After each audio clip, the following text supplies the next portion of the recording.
Hello, I hope you all are doing amazing today. It is me. Hi, I don't know where to look.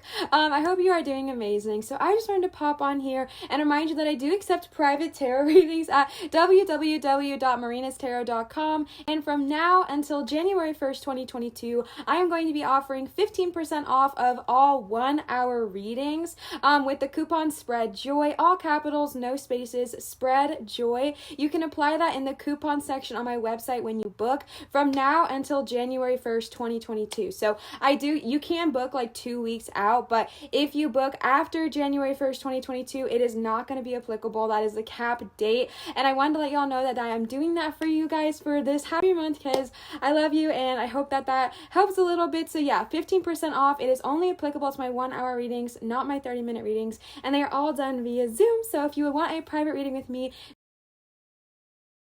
hi besties, welcome back to my channel. I am so happy to have you here. Today we are doing something that in my opinion is so different than anything we've ever done on this channel before. I don't know why I talked that so fast. We are doing something that in my opinion is very different for this channel, but it's kind of on trend of what we've been doing lately, as in trying new things. So I actually posted an angel number video, like an angel number pick a card, but instead pick a number video months ago, like when I first started doing it, and I really loved it. And I haven't done them since just because I haven't really thought about it, but today a chord of inspiration was struck and I was called to do an angel number message, which I'm so excited about. But we're gonna add a little bit of spice, all right? If you cannot tell, we have colored index cards here. Mind my handwriting, okay? I know that these are uneven. So we are going to learn together. A lot of y'all told me how much you loved and appreciated me learning the runes with you on my last couple of videos because it was so open and honest and it just made you feel really, really safe and like it was okay to not know everything, which it's always okay to not know everything, right? Like I believe that I will never know everything because I always want to learn, you know? Aquarius sun here, want to always consume knowledge. So today we are going to expand our brains a little bit and expand the brains of the channel, as in like, that made no sense. Like expand I don't know what I'm trying to say. Like basically we're trying something new on this channel today.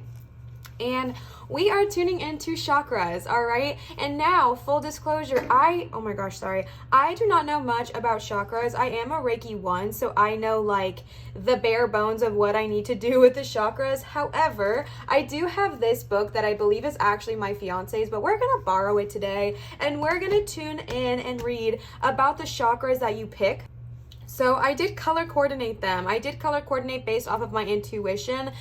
So we are going to tune into that. So yes, it's going to be a very different kind of video today. And at the end of each reading, I also am going to be doing a book divination for you. Today's video is all about our guides. Like we are tuning into the angels today, okay? Which don't worry, we'll get into. So I also have this angels, spirit guides, and goddesses book, and so we're gonna pull a page for each pile as well.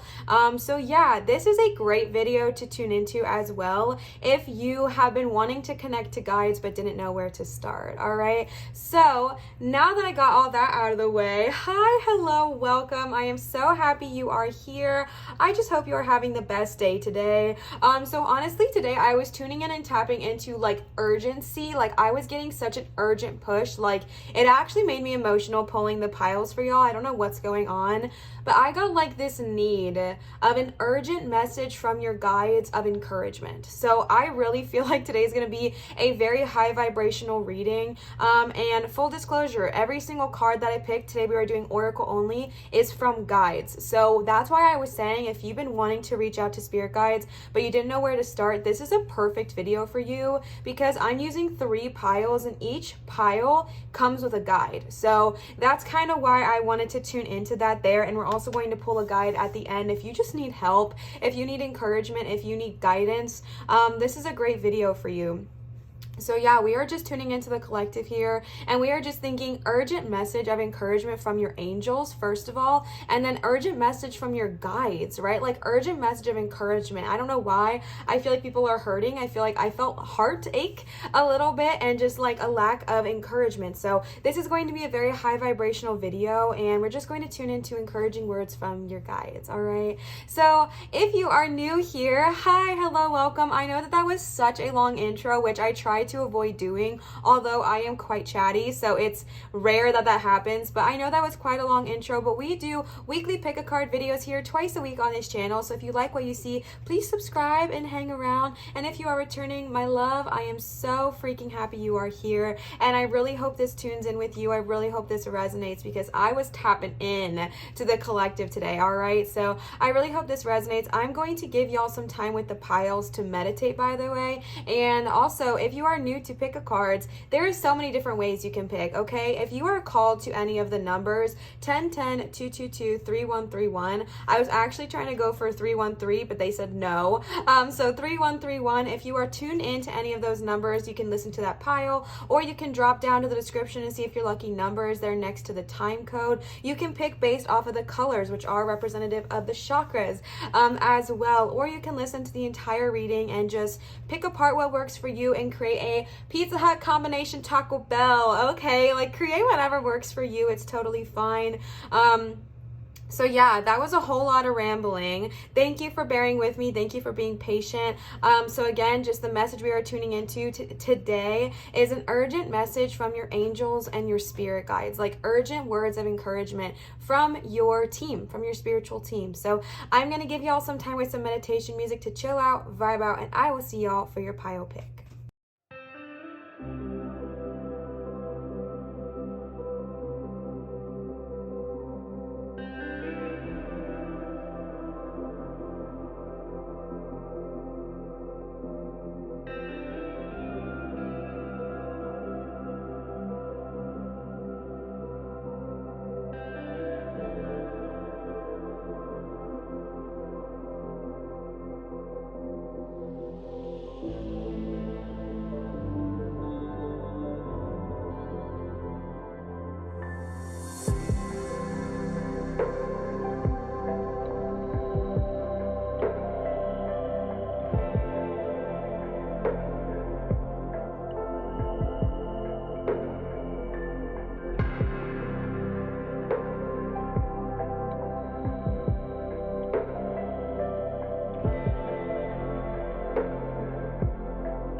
All right, pile number one, pile number 1010. So I'm gonna give y'all a little insight, a little secret. I intuitively went with this today. I told y'all I was like on a high, like I don't know what was going on, and I didn't even realize until looking at them all laid out when I was giving you guys the meditation music time that it was literally pile 101, 1010, what am I trying to say? 1010.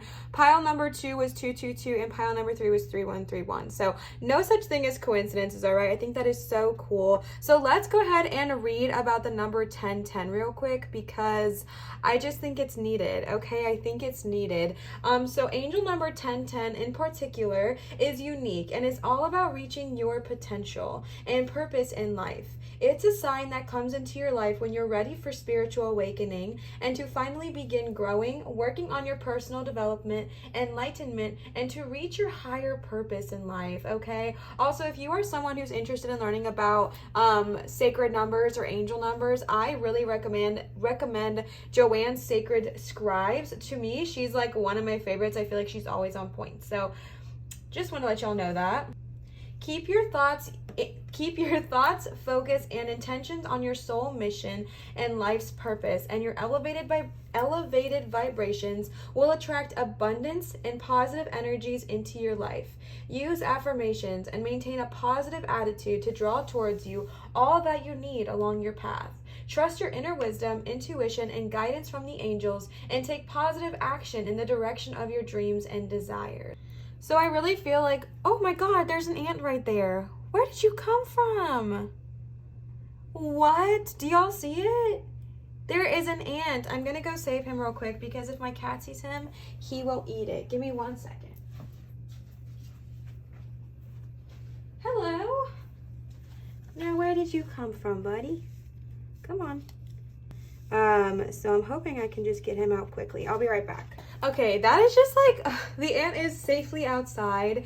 That is so crazy to me because where my desk is located, I don't possibly know how just one singular ant happens to like appear here, and I only ever see it during readings. So that is so crazy. I've seen like 2 in the last couple of readings. So wow, okay, that is so crazy. I didn't see him at all. Maybe y'all did, but I was reading the Joanne Sacred Numbers and then I looked here and there they were. So love that. All right, ants are all about communication. No, well, yeah, they can be.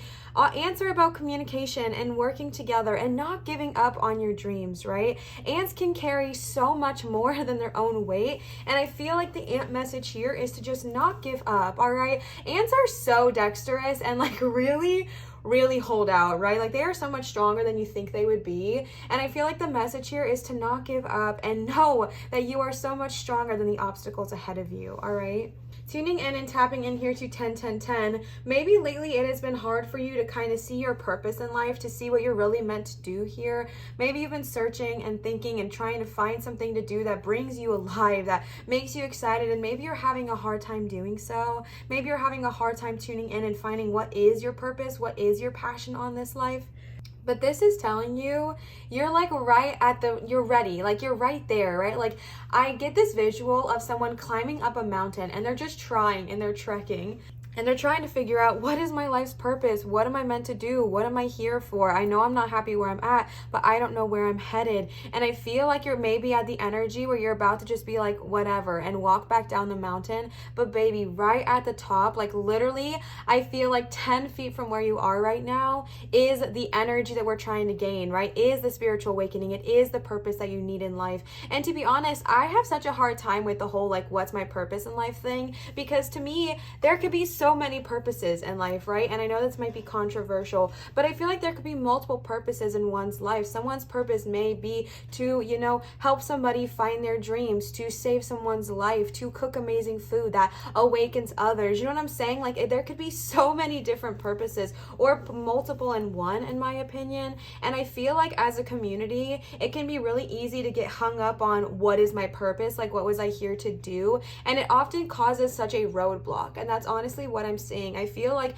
we focus so heavily on this idea of what am I supposed to do, that even if our guides are like, this is something you could be interested in that could help people, like this is something you could do that could raise the vibrations of others, it's just like, no, what is my soul's purpose? Like what is the one directive I'm here to do? And if you believe that, I'm not like here to shame anything on that as well, because I definitely thought that way for the longest time, and a part of me still does, but a part of me is also kind of just like, okay, right? Like we are here to live also. Like we are here to experience this 3-dimensional world. And what brings you joy, what you fully tune into, will lead you to your so-called purpose. It will lead you to this thing. In my opinion, our purpose, our goal in life is to, you know, raise our own vibrations while helping raise the vibrations of the others, right? Helping raise the vibrations of those around us as well, and help people come to the awakening. And so I really feel like you're maybe already on this path, but you can't see it because you're maybe creating this roadblock for yourself with this idea or this terminology of soul's purpose, right? But I really feel like your guides are trying to help you, and they're trying to help you see what it is you feel like you are meant to do, and see how they are guiding you. And 10-10 is all about that spiritual awakening. So I really feel like if you've already had a spiritual awakening, this is a confirmation and reminder that this awakening is going to help lead you on the path that you are trying to follow. All right, so now we're going to tune into the chakras. Again, I don't know much about them, so I am using this book. This is the Key to the Chakras by Vicky Howie, which is such a cute name. We've actually had this book for quite a while, and I've never read it. So we are going to tune in. I know that I picked a pink card, but to me, it represents like the red color. I did not have a red, but to me, that is the closest thing. So we are going to tune into the root chakra for this one, for 10-10. 10. All right. Your root chakra is located at the base of your spine, and it's associated with the element of earth and your sense of smell. It governs your feet, your legs, your perineum, and your rectum, and relates to your most basic and animalistic nature and your need to survive. It's red, which means it's heavier and denser than the other chakras, and it vibrates the most slowly. Your root chakra directly influences your finances, work, family, and home life. It's also connected to your sense of safety and security and your feeling of belonging in your body, with your tribe, and on this planet. All right, so this is really, really powerful here. Positive qualities are stability, security, vitality, loyalty, prosperity, patience, tenacity, and career success. Underactive signs can be anxious, accident-prone, financially unstable, constantly moving homes, disorganized, chronic constipation, issues with knees. Okay, I have knee problems all the time. We'll get into that later. Okay, so this talks all about your root chakra. The color is red. The element is earth. Okay, so I feel like this is really powerful because the root chakra, like it said, it grounds you, right? Like this is your grounding chakra. This is what directly connects you to the earth. I literally just picked up my watch and it's 11:11. Oh my gosh, no such thing as coincidences, baby. Okay, so this is so powerful because I really feel like your root chakra is trying to ground you and help you get connected and help you kind of feel more stable. Like I was saying, I kind of felt like this was like an unstable, anxious energy. So if you are feeling that way, you can look up some root chakra meditations on YouTube, or you can just tune in and tap into this reading and just kind of sit with your root chakra for a minute and see, okay, in what ways do I need to be grounded, and then do so. You know what I'm saying? All right, so that was the chakra portion of the reading. So now that we went through the angel number and the chakra portion, let's get into the actual reading portion of today's video, and then we're going to do the divination book. The book divination. I guess you can say it either way. Again, like I said, for all three piles, the cards I am using, all of the cards I am using are actually guides. So I am using, the first one I am using is the unicorn deck. This is the Magic of the Unicorns Oracle cards, which are actually gifted to me by Sasha. So thank you so much, Sasha. Unicorns are spirit guides. Unicorns are incredibly high vibrational. So if you're needing an extra boost of encouragement, or if you're needing some more help, you can definitely call in your unicorn to kind of help you get the help that you need, or help you kind of feel more in tune, or help you in any of the ways we're going to read about today. Okay, so unicorns are in fact spirit guides. So I wanted to kind of give that disclaimer real quick. And you can call on them for help just like dragons. I know we do dragons a lot, and I thought about doing dragons today, but for some reason we were called to the unicorns, and unicorns and dragons have very similar energy. So today we're tuning into the unicorns. All right, how many times did I just say unicorns? Oh my goodness. All right, the first card you got is number 37, Spiritual Warrior. Show you are a wise leader and command the universe. Okay, first and foremost, I told y'all in multiple videos, I don't know a ton about numerology, but we are learning, right? We're learning together. But I do know that 3 and 7 shrinks down to make the number 10, which would normally shrink down. But today we're going to leave it solid because y'all got 10-10, okay? Again, no such thing in coincidences. Spiritual warrior, show you are a wise leader and command the universe, all right? First of all, that lion, obsessed. The lamb, absolutely gorgeous. I am going to read this card because I'm not super familiar with these decks. Today is going to be a lengthy video because we are learning together. Like, honestly, I feel like this is going to be an educational video for myself, which we love to see. Y'all know I'm always my authentic self over here. So let's see. All right.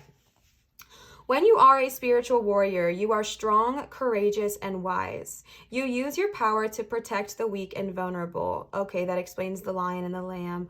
Oh my God, I almost just started crying. Olivia, chill. You are honest and honorable so that people trust you and are loyal to you. You are emotionally mature because your masculine and feminine qualities are in equilibrium. So gentleness is balanced with decisiveness. Compassion with firmness and serenity with action. You are a natural leader with authority, charisma, and grace. And you empower others to do their best. Literally, what was I just saying, right? Like, maybe your purpose is to inspire others to also kind of raise their vibration. Okay. When you receive this card, you are being called to look within and see that you have the qualities of a spiritual warrior. Stand in your power with wisdom. Your unicorn is alerting you that choosing this card means that the universe will bring forward an opportunity for you to show your mettle, so be prepared. At this level of spiritual development, you no longer make requests, for you are a leader who commands. So be clear and firm about what you want and where you are going.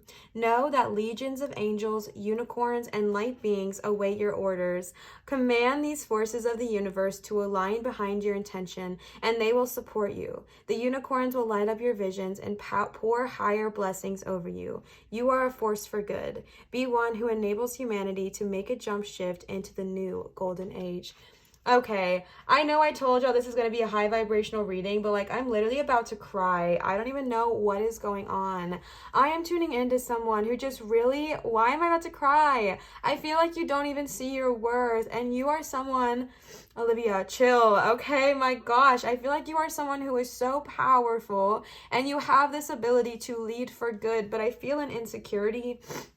I'm literally crying. I need to chill. I feel an insecurity. I feel like there is just something within you that is like, I can't. Like, I don't know how. I don't know how I deserve to be a spiritual leader. But you already are, right? Like, you don't have to do anything. You don't have to be more. Why am I like about to, oh my gosh, I need to calm. Okay. Well, I don't. It's okay to feel your emotions always.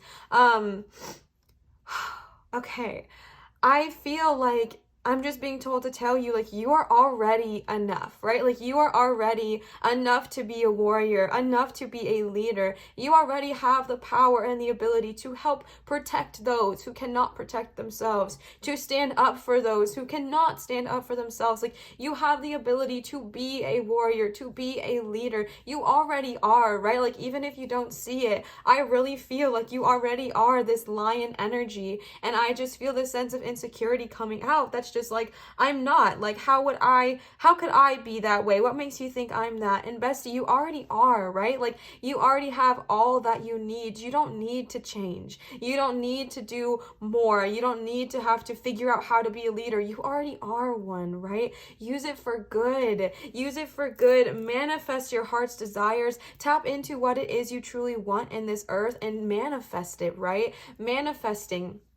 I do think it's so interesting because I've never heard the term command the universe before. I personally believe in working with it, but to each their own, all right? And I feel like what they're trying to get at, though, is they're not trying to be rude and be like, give me this or else. I think it's more of just a confidence. And I feel like that's what they're trying to tap into here, is a confident energy of just being like, yeah, I deserve this, right? I am a self-employed person, and I am working towards my highest good.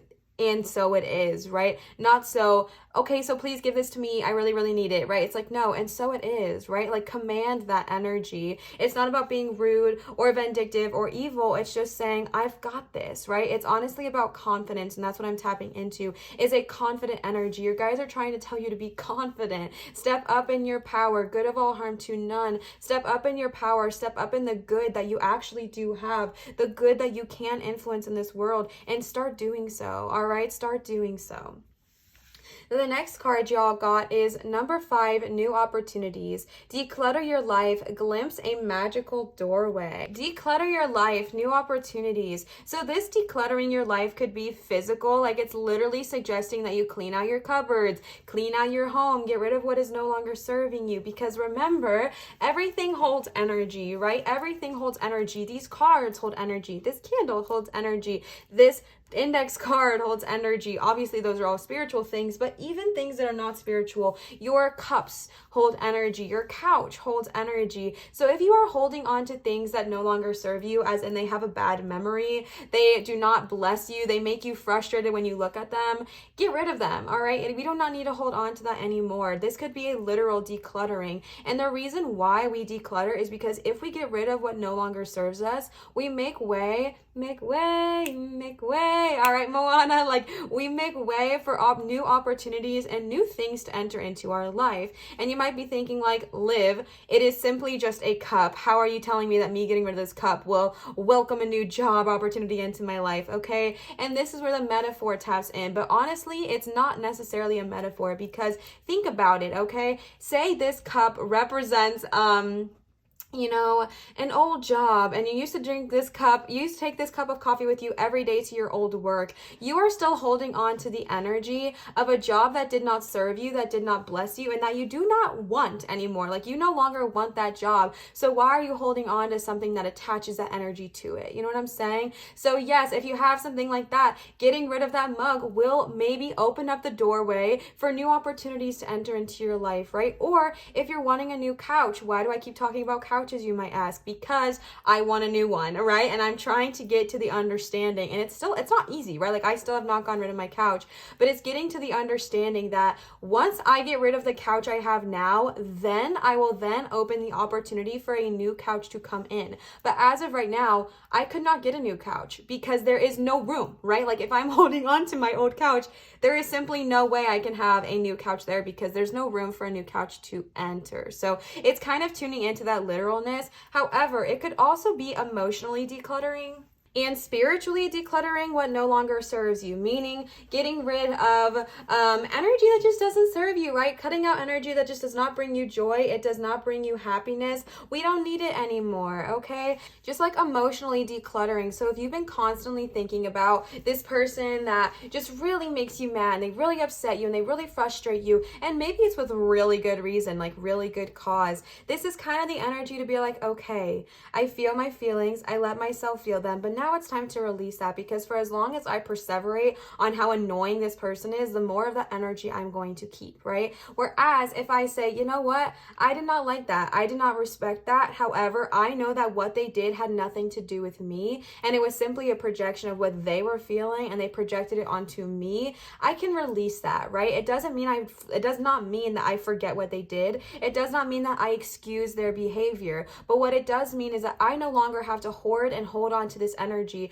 of them treating me poorly, because I deserve better than that, right? Like, I deserve to release. I deserve not to hold on to the baggage and the burden that they threw upon me. I deserve more. So I'm going to release it, not because I forget and not because I excuse their behavior, but because I know that I deserve fresh energy. And then, like I said, once you get rid, more opportunities come your way, okay? I'm going to use the example of a new job. Also, I forgot to show you, I am wearing this chakra bracelet my mom gave to me in honor of our video today. So I think that's kind of fun. I think this is a chakra bracelet. Maybe it's not. Maybe I just made that up.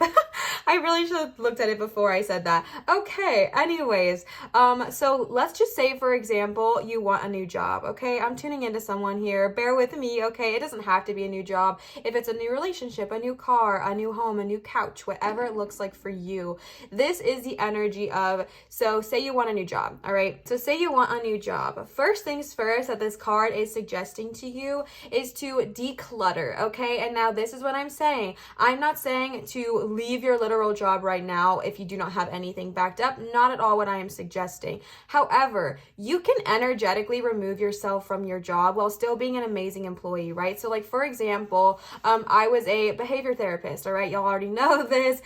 Before I was doing this full time, I did that for like 5 or 6 years. And so when I was getting ready to leave, when I had put in my month's notice, I was able to show up and be a great employee. But as soon as I left that house, as soon as I left my situation, I cut the cord and I energetically removed myself, because now I am opening up the doorway for what else there is to offer, right? So you know how sometimes we leave our work and we just take it all home. We take home our workload, we take home our stress, we take home our burden. Well, we're continuing to bring that energy with us wherever we go. So instead, if you are wanting a new job, as soon as you clock out, as soon as you leave, remove it, right? Like, remove that energy and be like, awesome, now on to the life I'm ready to manifest. You know what I'm saying? And start living your life life the way you want it to be. Good of all, harm to none, right? And it's kind of the energy of what I'm tapping into is you have this opportunity to welcome new things. And I literally had opportunity. You have this time to welcome in new opportunities into your life, and your guides are heavily suggesting that it's right there for you. But we have to release what's no longer serving us so that way we can manifest and allow it to come in. Because if something is taking the place of what we're trying to manifest, it's harder for it to get in there. You know what I'm saying? So kind of releasing either metaphorically or literally releasing what is not serving you, okay? The last unicorn card you have is number 16, Soul Healing. This is one of my favorite cards. This looks so much like my unicorn, and so I really, really like this card. So let's go ahead and see what this card has to say as well. Like I said, I don't know a ton about numerology, but I believe 16 shrinks down to make the number 7, which is also a beautiful, beautiful number. Over eons, you have had many experiences. Some of these have bruised you at the deepest levels, and you are waiting to be soothed and healed. Others have lit you up and expanded your entire essence. You aren't just balancing your own soul's lessons now. In these special times, as we prepare for the new golden age, you are harmonizing and clearing any family as well as ancestral karma recorded in your soul star chakra. In addition, you may be one of the brave and gracious light workers who is undertaking the country as well as world karma. This is a great soul offering, and your wondrous unicorn will assist you in transmuting it all. Your guidance now is to ask your unicorn to work with you both in and out of your conscious awareness to heal all that needs to be released. Your eyes are the windows of your soul, so look into their eyes and ask it to reflect back to you your true soul's color. You may be aware of blue, gold, pink, violet, or any other hue. Pink. Seeing who you are enables your celestial companion to bring your core spirit forward to accomplish all the healing that your magnificent soul has undertaken in this lifetime. All right. So this is all about healing your soul's your soul's burdens now, as well as your soul's burdens from lifetimes ago. All right. So this could very much involve past life energy or ancestral energy. I talked about this in a recent video, but I've recently become very curious about past lives. So I've gotten the book, oh my gosh, why can I not? Journey of the Souls. And I also have recently become very invested in Many Lives, Many Masters, I think that's what it's called, Many Lives, Many Masters.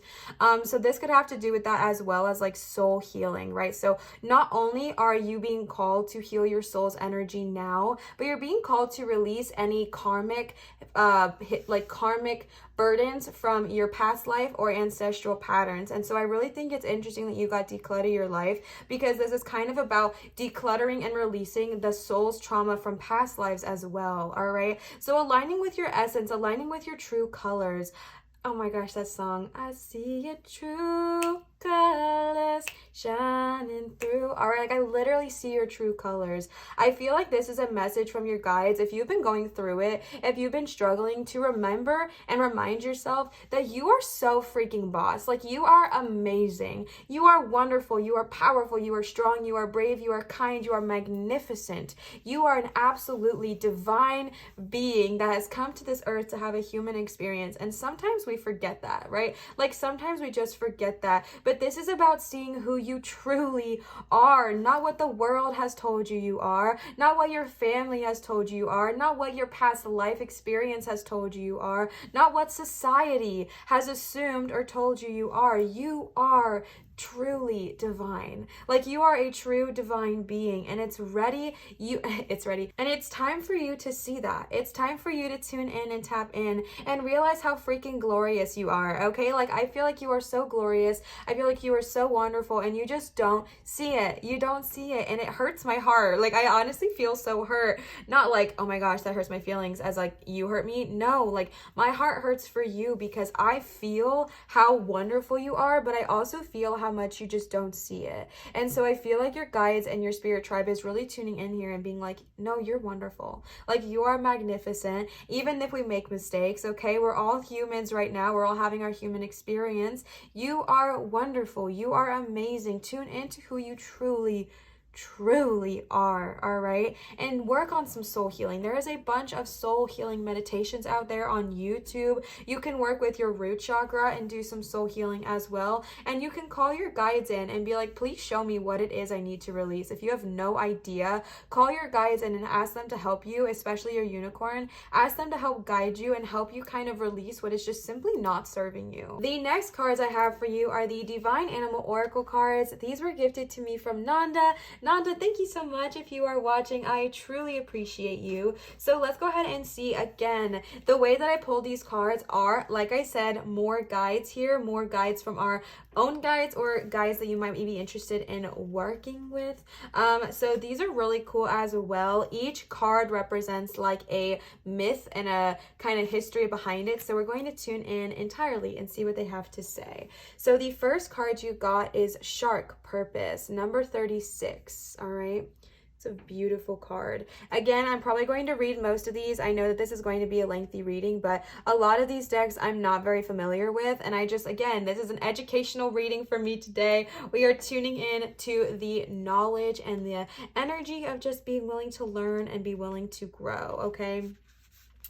You are perfectly formed to be who you were born to be. There is great power in focusing in keeping your focus. Procrastination is just another kind of fear. So keep moving forward. You are protected in a difficult task. Okay, you are perfectly formed to be who you are meant to be. Freaking soul healing. Okay, sometimes it doesn't feel that way. Okay, sometimes it feels like, why me? Why was I given this life? Why was I given this? And honestly, it probably has to do with ancestral patterns and things that go way back before we can even identify, right? Well, we can identify it, but you know what I'm saying. And so purpose, Shark here, is to show you are perfectly created to be exactly who you are meant to be. You are perfectly formed. All of your life experience has created who you are today. And although it might seem like sometimes it's a burden or you feel like you just don't understand why, you are here for a reason and you have a purpose. Obviously, good of all, harm to none, okay? And again, 1010 was all about purpose. If y'all remember, 1010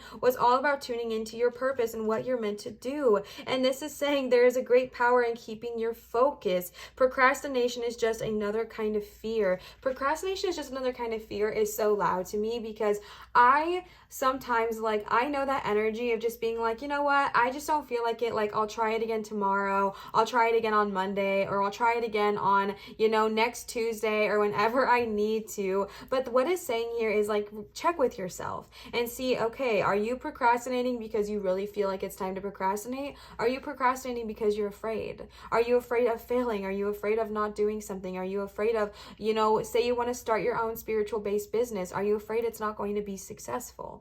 All of that kind of thing may come up, but remember, you are divinely protected and it is a great time to start that, right? It is a great time to do so. You are a spiritual warrior. Don't ask, right? Know that it's going to be successful for you. We don't need to ask like, is this going to be successful for me? You know it's going to be successful for you. Good of all, harm to none. You know, all right? Tap into the energy of I know I'm going to be amazing, right? Again, not being rude or whatever, but just I know that this is going to work out for me. I know that this is all in divine timing. I know that I am divinely protected. I know. All right. Also, let's figure out who is with the shark here. I've never read the mythos behind this one, so let's tune in. All right. The shark god. Okay, I am for sure going to butcher this, so please be kind and bear with me, all right? The people of Polynesia had a very different relationship to sharks than most other cultures. Rather than being the object of horror and fear, sharks were honored for their power and purpose and were seen as gods, or amakua, I'm sure I'm pronouncing that wrong and I'm very sorry, who could be protective. The shark god, I'm so sorry if I'm gonna I know I'm gonna mispronounce this. Kilei Kau, I believe, who was the cousin of Kamohau Ali, and the great fire goddess Pele. I know Pele. Me and Pele are very close. He was a powerful god. Okay, so I'm a couple things here. First of all, I love that energy that sharks are seen as like protectors instead of like demonized creatures of fear and horror, because I have always felt so connected to sharks. I actually did a report on sharks when I was very young, when I was in elementary school, and I learned so much about sharks, and I realized how amazing they are and how just sought after they are for awful, horrible things that just break my heart. And so many people are afraid of sharks, but when in all reality, they are some of the most amazing creatures I have ever gotten the privilege to kind of like learn about, and I really honor them, and I think they are so amazing. And obviously I'm just careful, right? Like I'm not going to go swimming during like shark season or whatever. It looks like I'm not going to put myself in a position of danger because it's their home first, not mine, as far as the ocean. But I personally really agree with that and really believe that.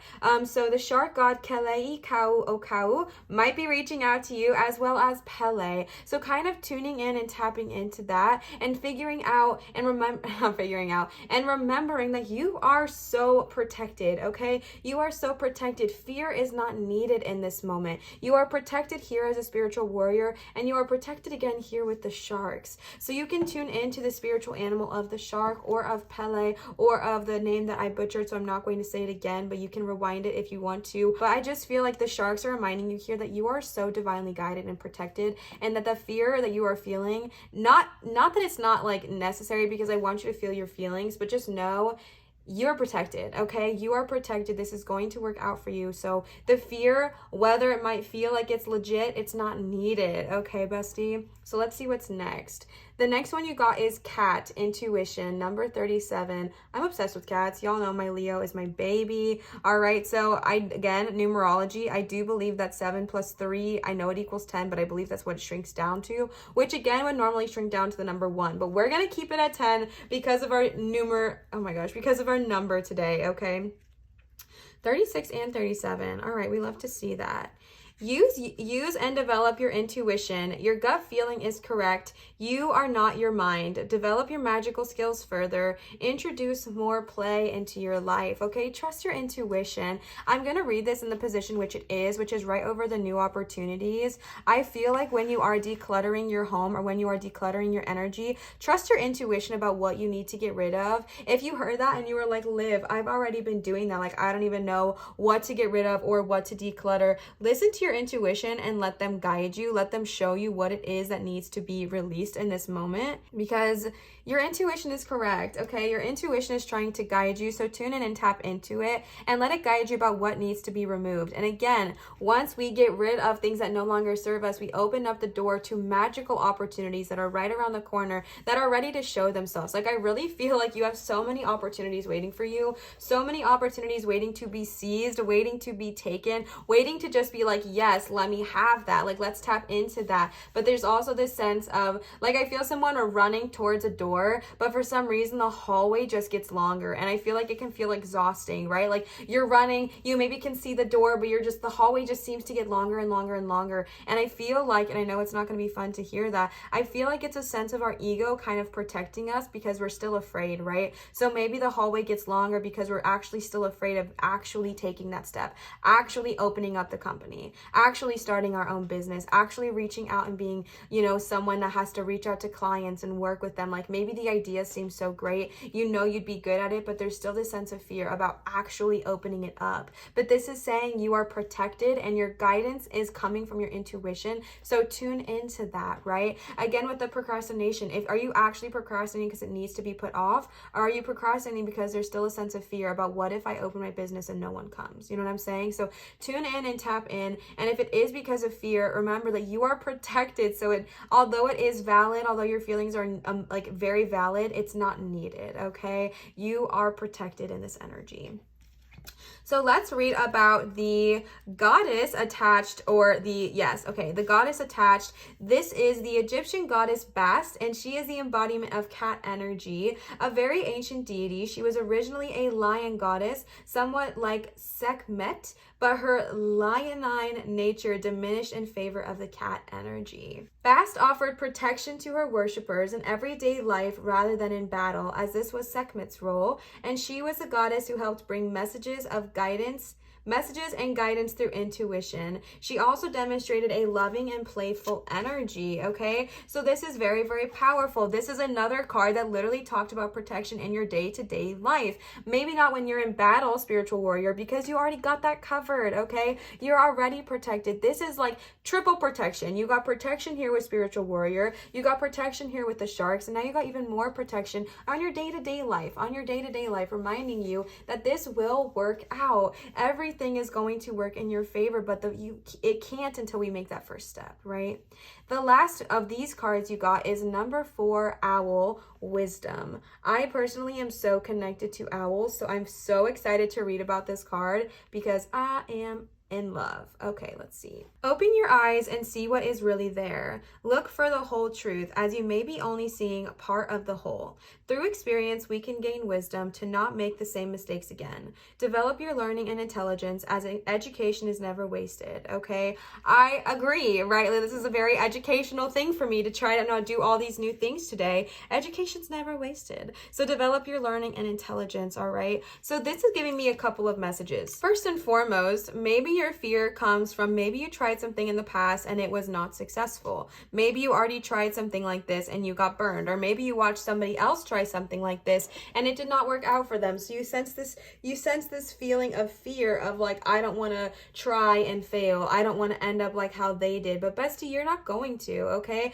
Like, you're not going to end up how they did. You're not going to end up how you once were, because you're learning from experience, right? I personally very firmly believe that the only way of failing is never trying. And I know that is like a cheesy quote that maybe you've heard once upon a time in your life when you were a kid or whatever, but I fully believe that, okay? I believe if you try and it does not meet your level of success, that is an opportunity of growth, and that is a time for you to learn instead of a time of being sad and like feeling bad about it. It's a time for you to learn and a time for you to grow. You learn from experience, okay? So even if you are scared that you're going to start this and it's going to flop and it's going to fail, that doesn't mean you are a failure. It doesn't mean you failed in any way, shape, or form. What it means is that you tried and you learned, right? So if you try something and it doesn't succeed at first, look at it, see, okay, what made this not successful and what way did this not succeed and why, and then try again, all right? Pick back up and try again, and pick back up and do it again. Do it a second time, do it a third time, whatever it looks like for you.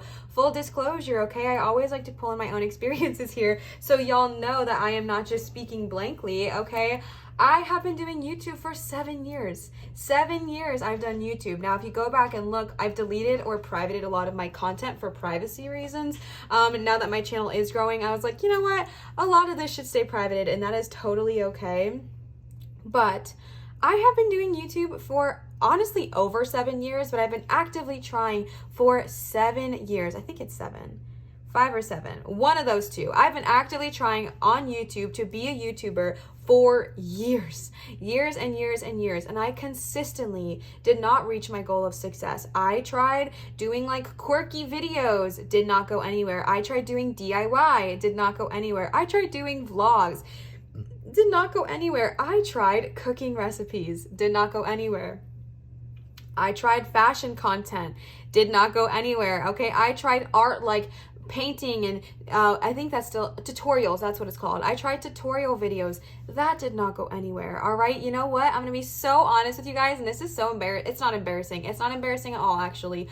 I created a kids channel, okay? I created a kids YouTube channel where I played with Play-Doh and I animated their voices. I worked at a school at a time. I knew what the kids were into and I created the content. That went nowhere. So what I'm trying to get at is that I tried and I tried and I tried and I tried and I tried, and it went quote unquote nowhere. I never got big. I never got monetized. It was never enough for me to ever pursue it full time. It was never something I truly loved and truly desired. But do I consider any of those attempts failures? No, not in any way, shape, or form, because you know what I did? I freaking tried. I did it and I did it again. I tried and I got better. I tried tried and I learned. Y'all can go back and watch the first tarot video I ever posted on YouTube, and you will see how rough it really was. I didn't know what I was doing, all right? I filmed the whole thing with the camera facing backwards, literally, so the reading visually makes no sense. The quality is horrible. The audio is rough. The lighting, we don't need to talk about it, okay?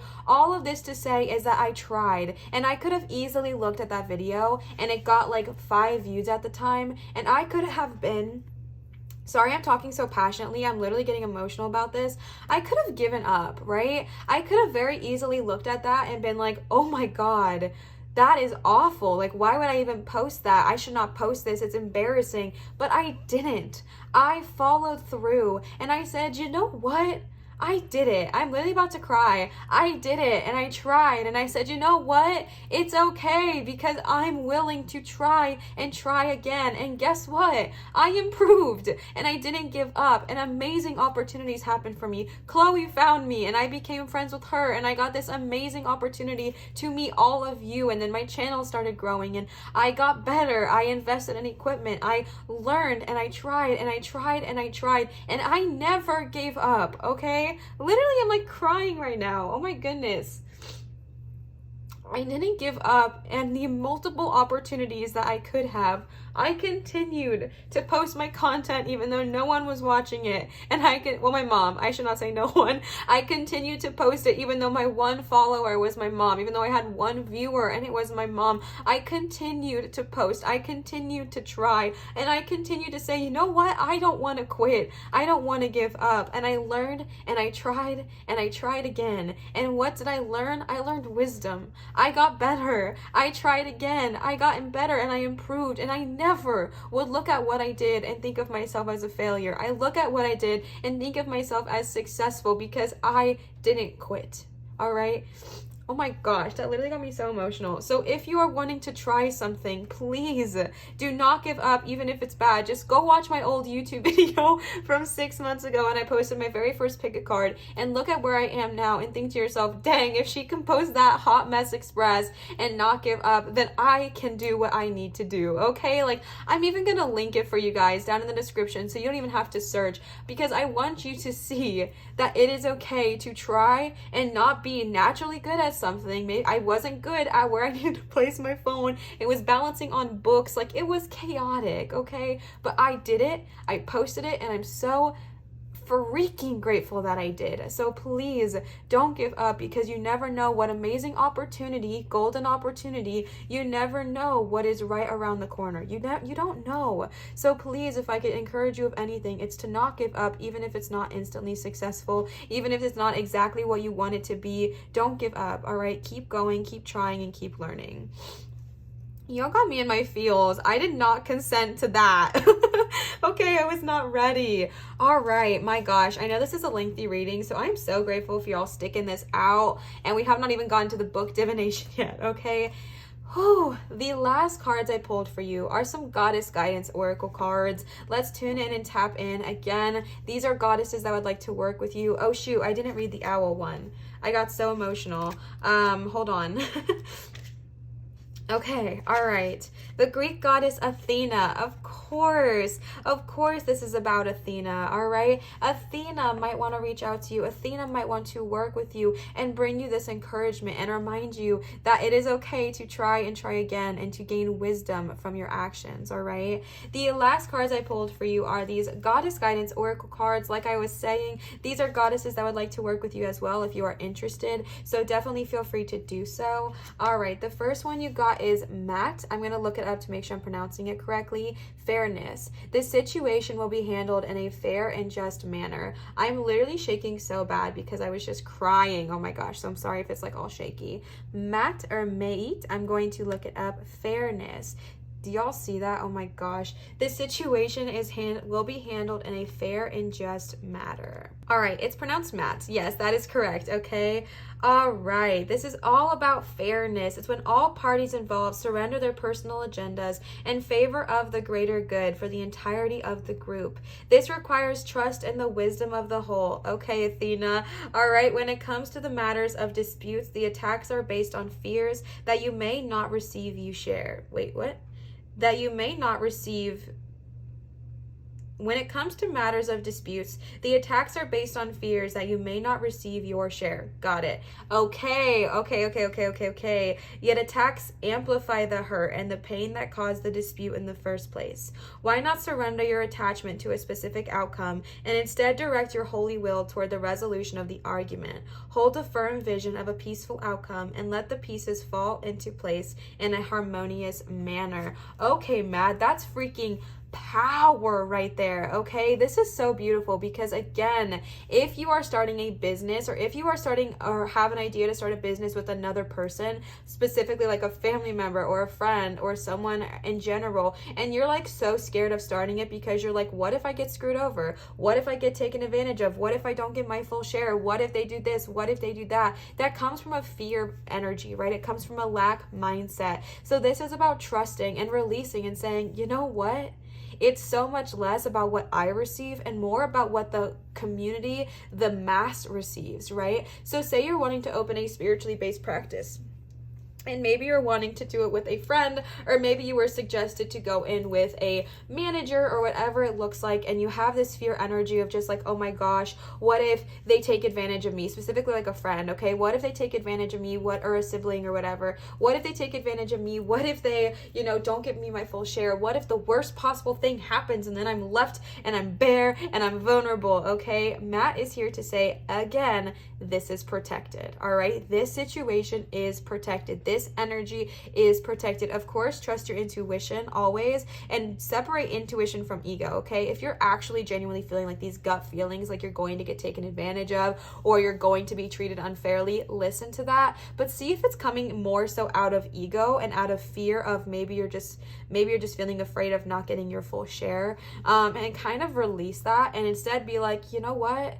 Okay, I release my fear, I release my worry. This is about how can we as a whole, how can we as the group, how can we as a party make good in this earth, right? Like, how can we create a positive influence in this earth? And in doing that and releasing that fear, fairness will arise, fairness will come about, and things will be taken care of in a fair and just manner, all right? The next goddess you got is Vesta, home. Your household situation is improving, either through a move or through healthy change in occupants. Okay, we literally got declutter, right? So if you are wanting to move literal homes, this is a good energy to do so. This is a positive omen and a positive affirmation saying, you know what, if you want to switch homes, you will do so, right? This is another confirmation of that. But again, first we have to release what is not serving us so we can welcome this in, all right? And this could either be through literally moving, like if you've been wanting to manifest a new location in which you're wanting to live, this is a confirmation of that,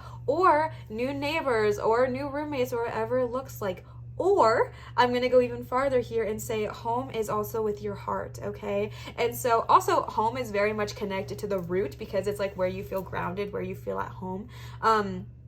So this is more confirmation of that, but I really do feel like in general, your body is also a house, right? Like your body houses your soul, it houses your energy, it houses who you are. So I also feel like your household situation is also going to improve through going through this awakening, through going through this change, and going through and improving what it is you are trying to do.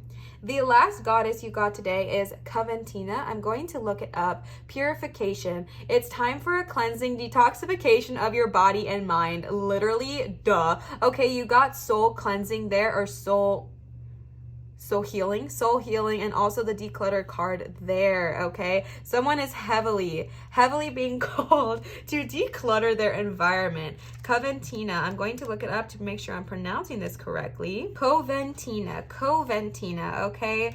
All right, I love this. All right, I'm going to read her message because I think it's very helpful and I think it might help somebody. This message comes as a help from your guides and not as an affront or a criticism. Your vessel has become clogged clogged by overuse of harsh chemicals, and the offending source is within your psyche. You've been ignoring your body's many signals and screams for relief from the steady ingestion of impurities.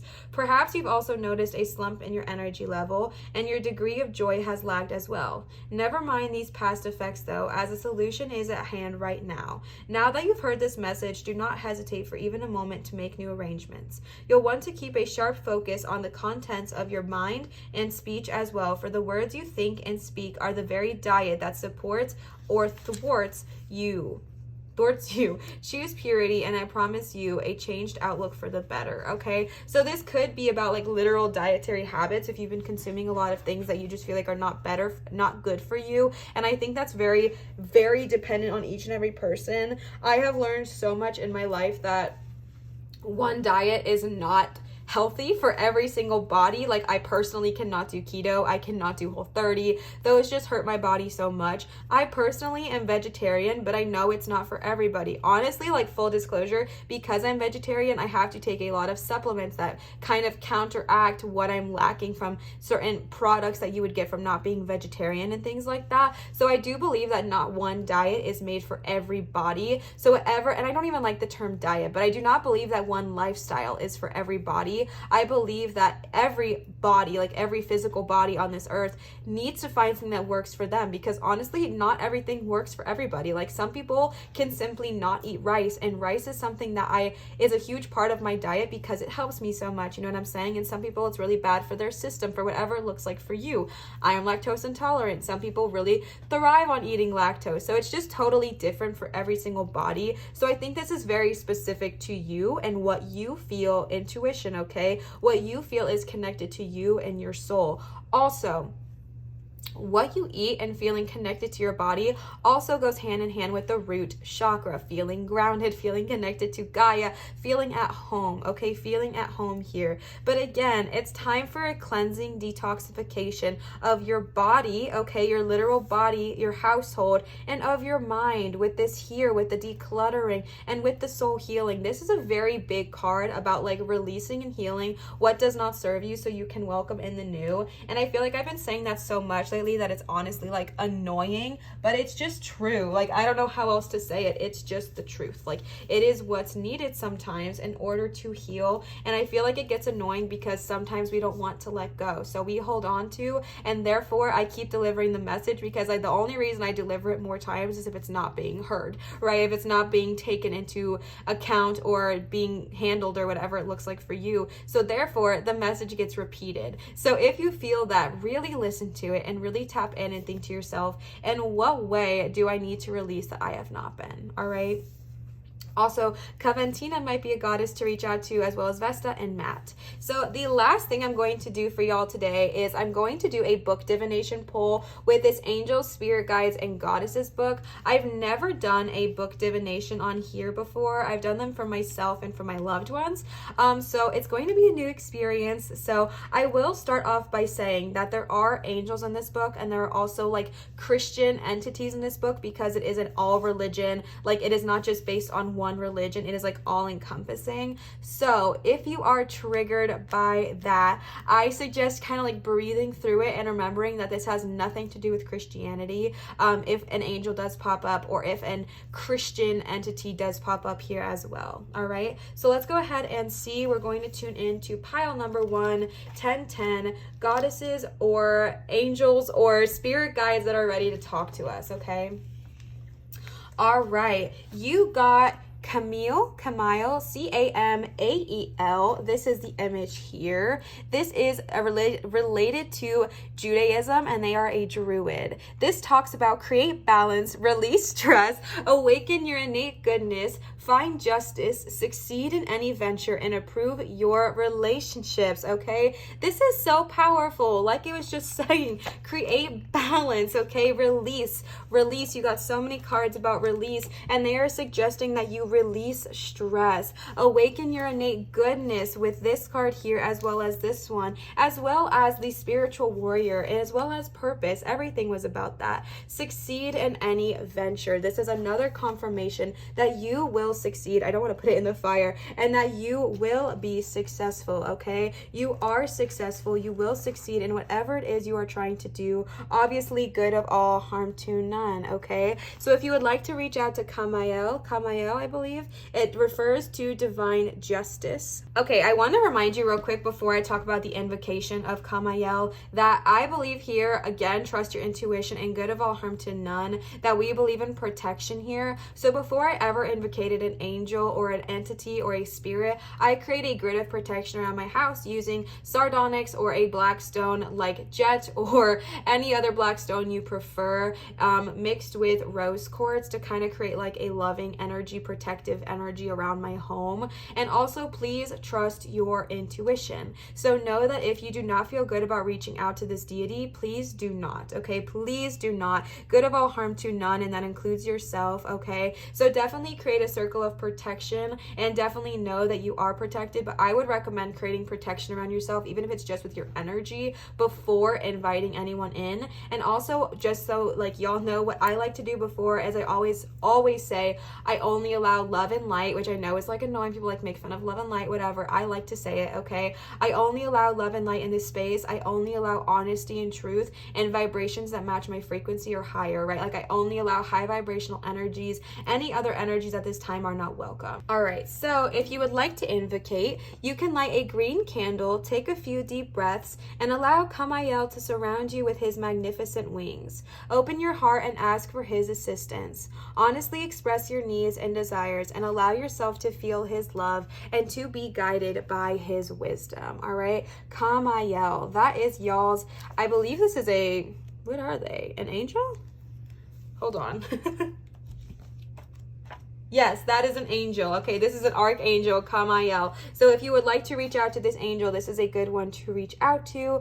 So yeah, that was y'all's book divination pull for you. This will be linked in my description as well as all of the decks, so you can definitely check them out. So pile number 1, pile number 1010, I really hope this resonated. I hope this vibed with you. I want to say thank you for allowing and creating a space where I feel safe to share my growth with you and to share my vulnerability with you. I think it is such a privilege and an honor to be able to have a community in which I can share that I simply do not know everything. I do not know always what I am doing, and I think that that is totally okay. And I think it is just so beautiful that I feel safe enough to do that here, and I'm really very, very grateful to you for that experience and the opportunity. So thank you for creating a safe space for me to feel like I can share new things like numerology, and chakras and book divination. Like I get to try these things with you because I feel so safe, and I really, really appreciate you guys creating that sacred space for me to just kind of open up. You definitely open space for me, and I really appreciate it. So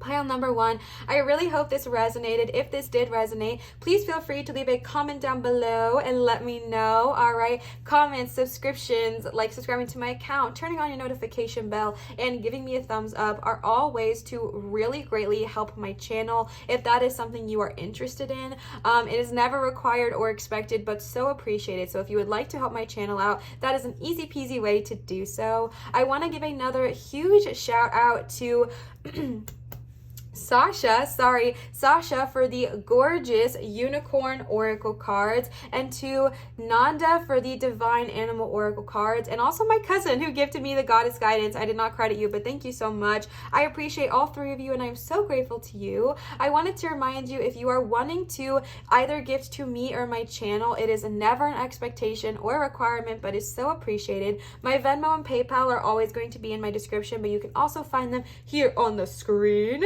Again, never required, but tips and donations really make a huge difference for me and my channel. So thank you to those of you who have, but again, it's not required, just super appreciated. And one last reminder that I do accept private tarot readings, which are all done via Zoom at www.marinatarot.com if you are interested. Again, from 11/11/2021 to 1/1/2022, there will be a 15% off using the code SPREADJOY on on all of my 1 hour readings. 15% off, 15% off of all 1 hour readings using the code SPREADJOY at checkout on my website. Okay, it's only applicable for 1 hour readings. So definitely check that out if you are interested from 11/11/2021 to 1/1/2022. All right, pile number 1, I love you. I'm so grateful for you, and I really hope this resonated.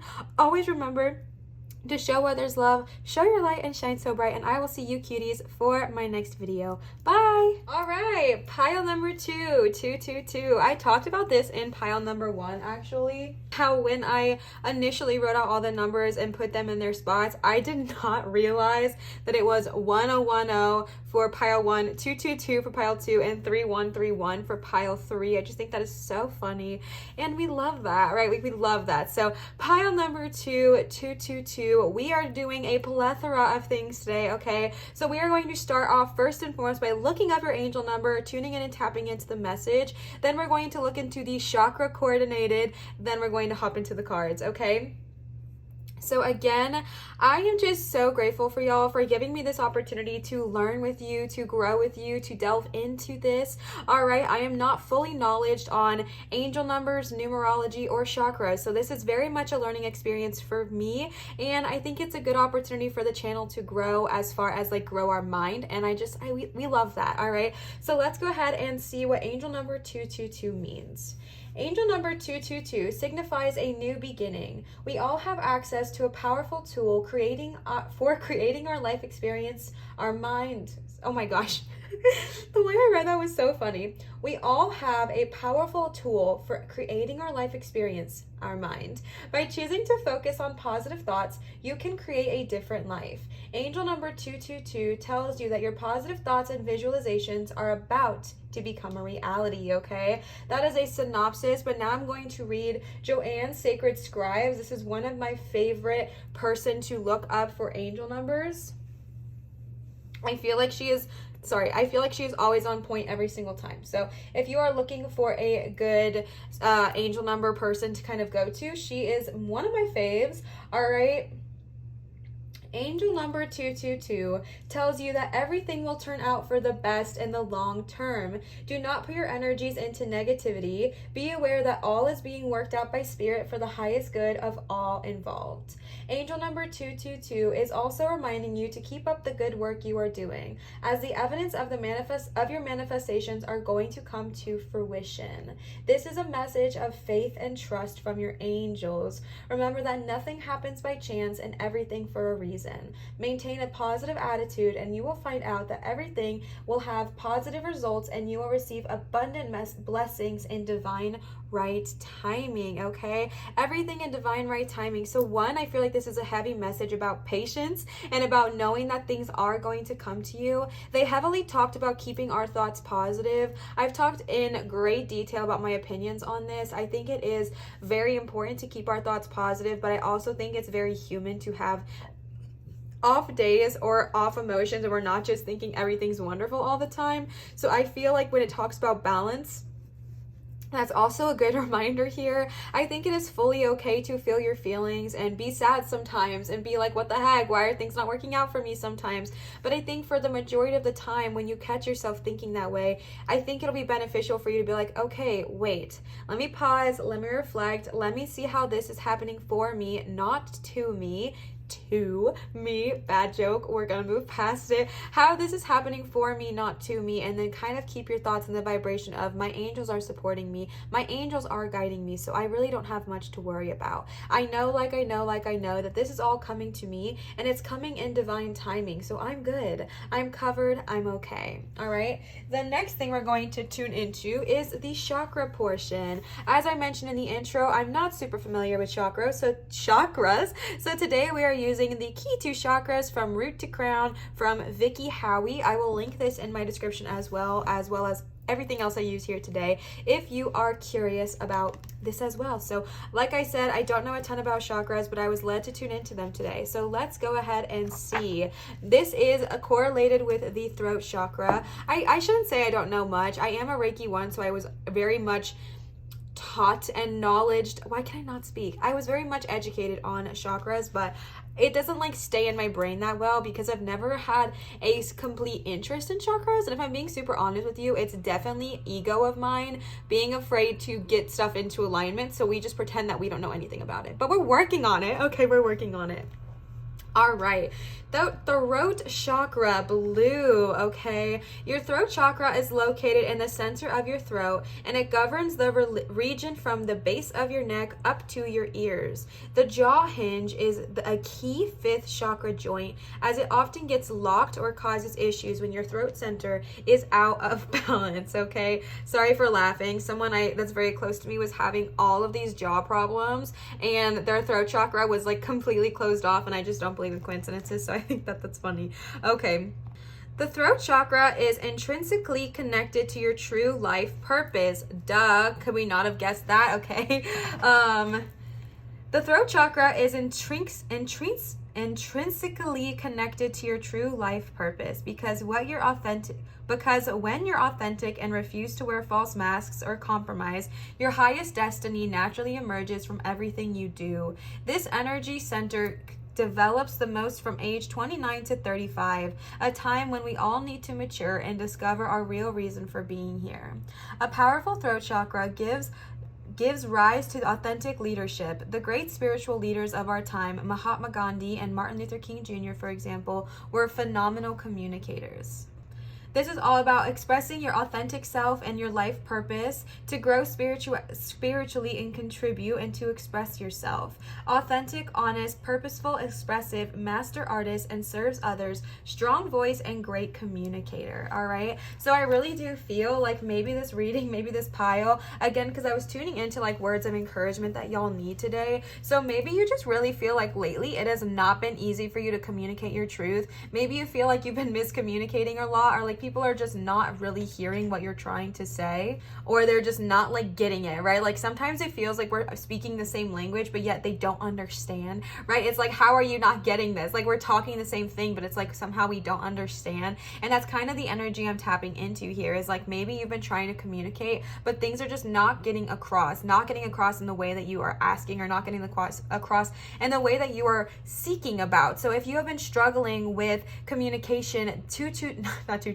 your throat chakra asks you to kind of work on that. There are a bunch of throat chakra meditations here on YouTube. Just type in throat chakra meditation, and there's a lot of throat chakra healings you can do as well to kind of tune in and tap into what it is that we need to do in order to openly express ourselves, right? Also, when it comes to expression, it doesn't just have to do with communication. I mean, throat is about communication, but communicating in more than just your words, right? Like you can communicate through art, you can communicate through music, you can communicate through cooking, you can communicate through building a house, you can communicate through creating content, you can communicate through writing a book. Like whatever it looks like for you, express yourself. All right, express yourself. Like I'm so clairaudient today. I've sung so many songs, all right, but kind of like tapping into your true expression and what it is you truly desire.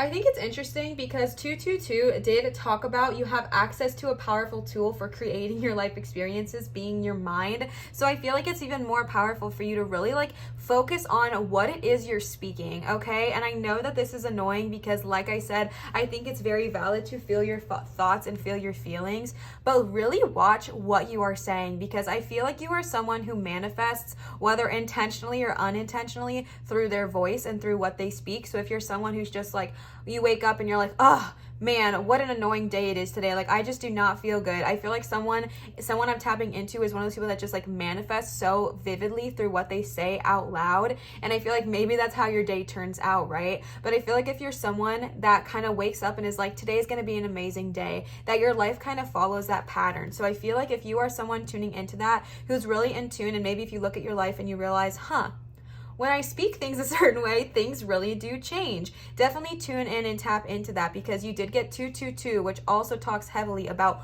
watching your thoughts. But I think for you, it's about watching your thoughts and watching what you say as well, all right? So I believe I mentioned this in the intro, or maybe I just mentioned it in pile 1, so I'm going to repeat myself. If I am talking in circles about this, mind me, okay? That's not the right word. Be patient with me. I don't remember if I said this in the intro or in just pile 1, but all 3 of the decks we are using today are all correlated with guides. So if you feel like you don't know how to communicate to guides or wanting to find some to communicate with, this is very, very powerful because I picked all 3 piles that are correlated or connected to spirit guides. So I did that for a reason. I really felt like they were wanting to talk loudly and talk to you. So every single thing we're going to be using today is connected to a spirit guide of some kind. The first deck we are using is the Magic of Unicorns Oracle cards. These are actually from, sorry, that was a book. These are actually from Sasha. So Sasha, thank you so much for gifting these to me. Unicorns are incredibly powerful. They are one of the most high vibrational frequencies out there. They are very, very similar to dragons, which y'all know I love. Okay, y'all can see my tattoo, maybe. Yeah, it's dragon. So I'm very in tune with that high vibrational frequency, and unicorns very much have that same energy. So they are great to work with if you are needing some help. So definitely kind of tune in and tap into that here. So let's go ahead and see what the unicorns have to say. The first unicorn card you got is Mahatma Energy, number 29. Build your light body, accelerate your ascension. All right. Again, I don't know much about numerology, but I believe 29 would shrink down to the number 11, or shrink up, which would, I think, then shrink to the number 2, or maybe it stays 11. I'm not sure, but either way, beautiful energy. Mahatma Energy, build your light body, accelerate your ascension, all right? This is going to be a lengthy reading because my smart self, I chose all decks that I'm not super familiar with, so I have to read them, but I figured y'all are okay with that because y'all are so sweet, and so it's okay, it's okay. All right. So we are reading the book here, The Magic of Unicorns. Thank you, Sasha. Alrighty. In the golden era of Atlantis, many great beings contributed towards a special pool of light. It formed a high-frequency golden white group consciousness known as the Mahatma Energy. Unicorns added their light to it, as did the Buddha, the Christ, the 12 Rays, and many others. The Mahatma Energy accelerates your ascension 1,000-fold. When you choose this card, your unicorn is inviting you to the Mahatma Energy and to call it in through your 12 chakras to activate them to their highest potential, especially the throat. It doesn't say that, but we're saying that. Ask it to flow through your energy systems to break up and clear old patterns that no longer serve your growth, and to keep the glands that govern your health and spiritual well-being strong and active. And you can also send it to others to help their health and their ascension. Okay, so this is all about literally clearing out what no longer serves you, and that you've been given the gift of kind of tuning into Mahatma Energy, which is just like pure divine light, right? So if you resonate with that, if that calls out to you, definitely tune in and tap into Mahatma Energy and kind of let it kind of flow through your chakras, let it flow through your system, and kind of get things into alignment, and also release what is not serving you, all right? Whether it's old thought patterns, and I'm only talking about that so much because of 222, releasing old thought patterns that do not serve you, releasing old manifestation habits that maybe were lying more in ego than they were in luck. I mean, no, more in faith, okay? Sorry, my brain is like scrambled eggs this morning. I don't know what's going on. Mahatma Energy, okay? Build your light body, strengthen your chakras, strengthen your energy field, strengthen your aura, strengthen your physical body as well, so that way you can become this embodiment of light, right? Accelerating your ascension. Again, I've talked about this before. Ascension does not mean death. Ascension just is like ascending to your higher self, your higher consciousness. So it does not have anything to do with death. When I first heard the term ascension, and my spirit coach was like, "You're ascending," and I was like, "No, I'm not ready." So I just want to give that disclaimer in case you had that same fear. All right, it's normal, it's okay. All right, the next card you got is number 23, Soul Satisfaction. Honor your uniqueness. Do what makes you feel good. You got 29 and 23, which is so interesting because 2-2 right off the bat. 2-2. This is the card of self-discovery, which I absolutely love because I feel like I'm tuning into the energy similar to pile 1, where I feel like y'all know you want to shift, you know you want to change, but maybe you're not quite sure what it is you fully want to do, or what it is you feel like you're fully good at, or even going maybe a little bit deeper for a second, how to properly express yourself, because you did get the throat chakra, right, which was all about expressing yourself. And maybe you're like, Liv, like I literally don't even know how to do that or what to do. you. This is the card all about self-discovery, and it talks about how everybody has like something that they're just divinely called towards, right? Everybody has things that they are like naturally drawn to or naturally drawn to doing, which make you feel good. Some might derive soul satisfaction from like gardening or singing or writing or playing a sport or composing music or flying a plane or designing a home or being a chef or, you know, being a veterinarian. Whatever it looks like for you, there are certain things that really light your soul up and make you excited. I'm going to read this little sentence here because it talks very much about how, like, in the olden age, in the golden era of Atlantis, a baby's aura was actually examined to kind of see the talents, and then they were kind of guided to go towards what their soul was naturally gifted with or what their soul naturally called out to. But this here says, currently you have to discover your gifts for yourself. So your unicorn guidance is to look within, all right? If you cannot find your gifts, be aware that your unicorn knows exactly what they are. Ask it to bring them forward, and it will help reveal the individual magic of your destiny so that the sun can shine in your life. However little time you have for yourself, create space to do more of what you truly love, what you truly enjoy. Express your soul. When you do so, the universe brings forward new possibilities, okay? Heavily talking about expression here because of the throat chakra energy we got, which is all about self-expression, right? Everybody has something that they're naturally, maybe not even good at, because I believe everyone can learn to be good at certain things, but maybe something your soul naturally calls you to do, right? So like for me, I do not feel really any soul satisfaction from participating in a sport, right? I am not a competitive person. I don't understand it. I literally failed my 7th grade PE because I continuously gave the soccer ball to whoever wanted it most, right? Like, I am not a competitive person in any way, shape, or form, unless it's my fiance, because that's like more fun. But like, I don't get pleasure from being in a sport. I don't get soul satisfaction. But there are people out there where that is where their soul shines. That is where their soul feels truly satisfied, and true joy is by playing in a sport, engaging in that way, moving their physical body and moving towards a goal. And that is so beautiful, right? For me, I'm a very creative soul. I like to try new things all of the time, continuously try, continuously mess up, and learn and grow and like get better and like engage my brain and continue to learn new things, right? But I'm incredibly creative. So that is something that makes my soul satisfied. Whether it's painting, whether it's cooking, whether it's singing, whether it's learning a new instrument by myself, whether it's creating content here, like whatever it looks like, I find soul satisfaction from creation. Now, everybody has something that works for them, whether it's designing a house, playing a sport, writing a book, cooking, being a doctor. Like, everybody finds soul satisfaction in some way. And if you're someone who's like, I don't know if I've ever felt that, ask your unicorn and they will show you. Ask your unicorn and they will help guide you and help you see, because they already know. Like, your unicorn is already very much aware of in what way your soul feels satisfied. So if you are having a hard time, just ask them to help bring that forward and show you what it is that you do truly love, because maybe it's been really suppressed, right? Maybe you really loved doing something as a kid, but then you grew up and you were, maybe told as a kid to get your head out of the clouds, or that's not realistic, or whatever it looked like for you in your story. I feel like there is this energy of, okay, but it's time to kind of tune back into that. So you can ask your unicorn to help bring out what it is you truly want to do, especially with that throat chakra. Like, you are ready to express yourself. You are ready to tune into that energy. You are ready to express what's being kind of, I feel like, repressed for a while. Obviously, good of all, harm to none.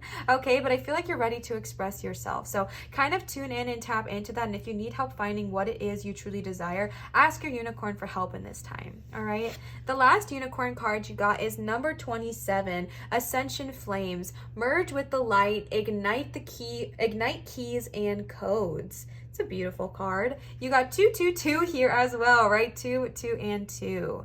Let's see. Is that even? Even, Steven? Seems pretty even to me.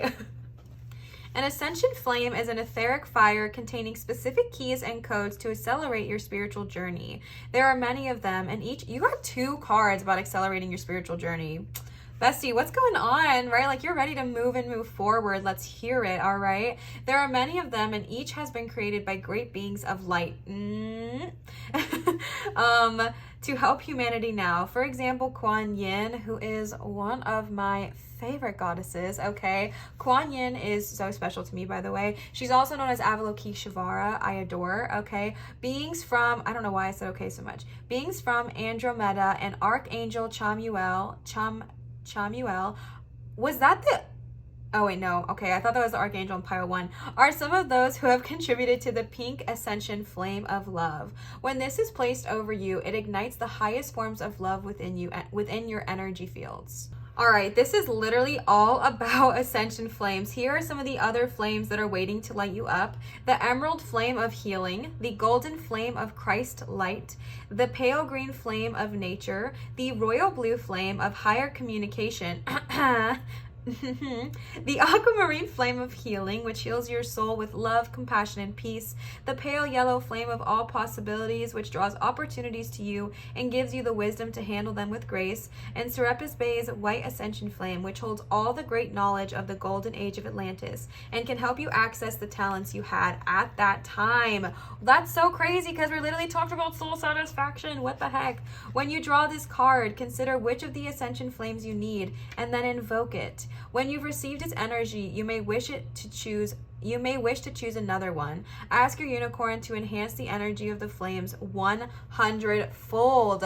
Oh my gosh, you guys are just given like a great gift. Like, I feel like that is so powerful. I don't know if I genuinely don't think I've ever pulled this card for me or for another. And that is so powerful, right? Like, you are given all of these ways to kind of merge and ascend your light. So if you're called to that, call on one of those ascension flames and invoke its power, invoke its energy. If you need help with healing, if you've been going through a lot of pain, invoke the emerald flame. If you need to spend some more time in nature, invoke the pale green flame. If you need higher communication with your throat chakra, invoke the royal blue flame, right? And if you want to kind of tap into the great knowledge and the gifts you had at that time, call in the Serapis Bay's flame, right? Or if you want more opportunities coming your way, 222, the pale yellow flame of all possibilities. Like, y'all were just given so much power. That is beautiful, okay? This is more confirmation that your unicorns are like trying to push you to ascend and trying to push you to kind of grow and become your highest version of yourself, so that way you can truly develop into who you are called to be.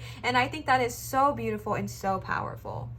All right, the next cards I pulled for you are the Divine Animals Oracle cards. And again, these are all spirit guides here. These are all spirit animals. You can either tune into the spirit animals on the card or the mythos, which I'm going to tell you as well, that relate to all of them.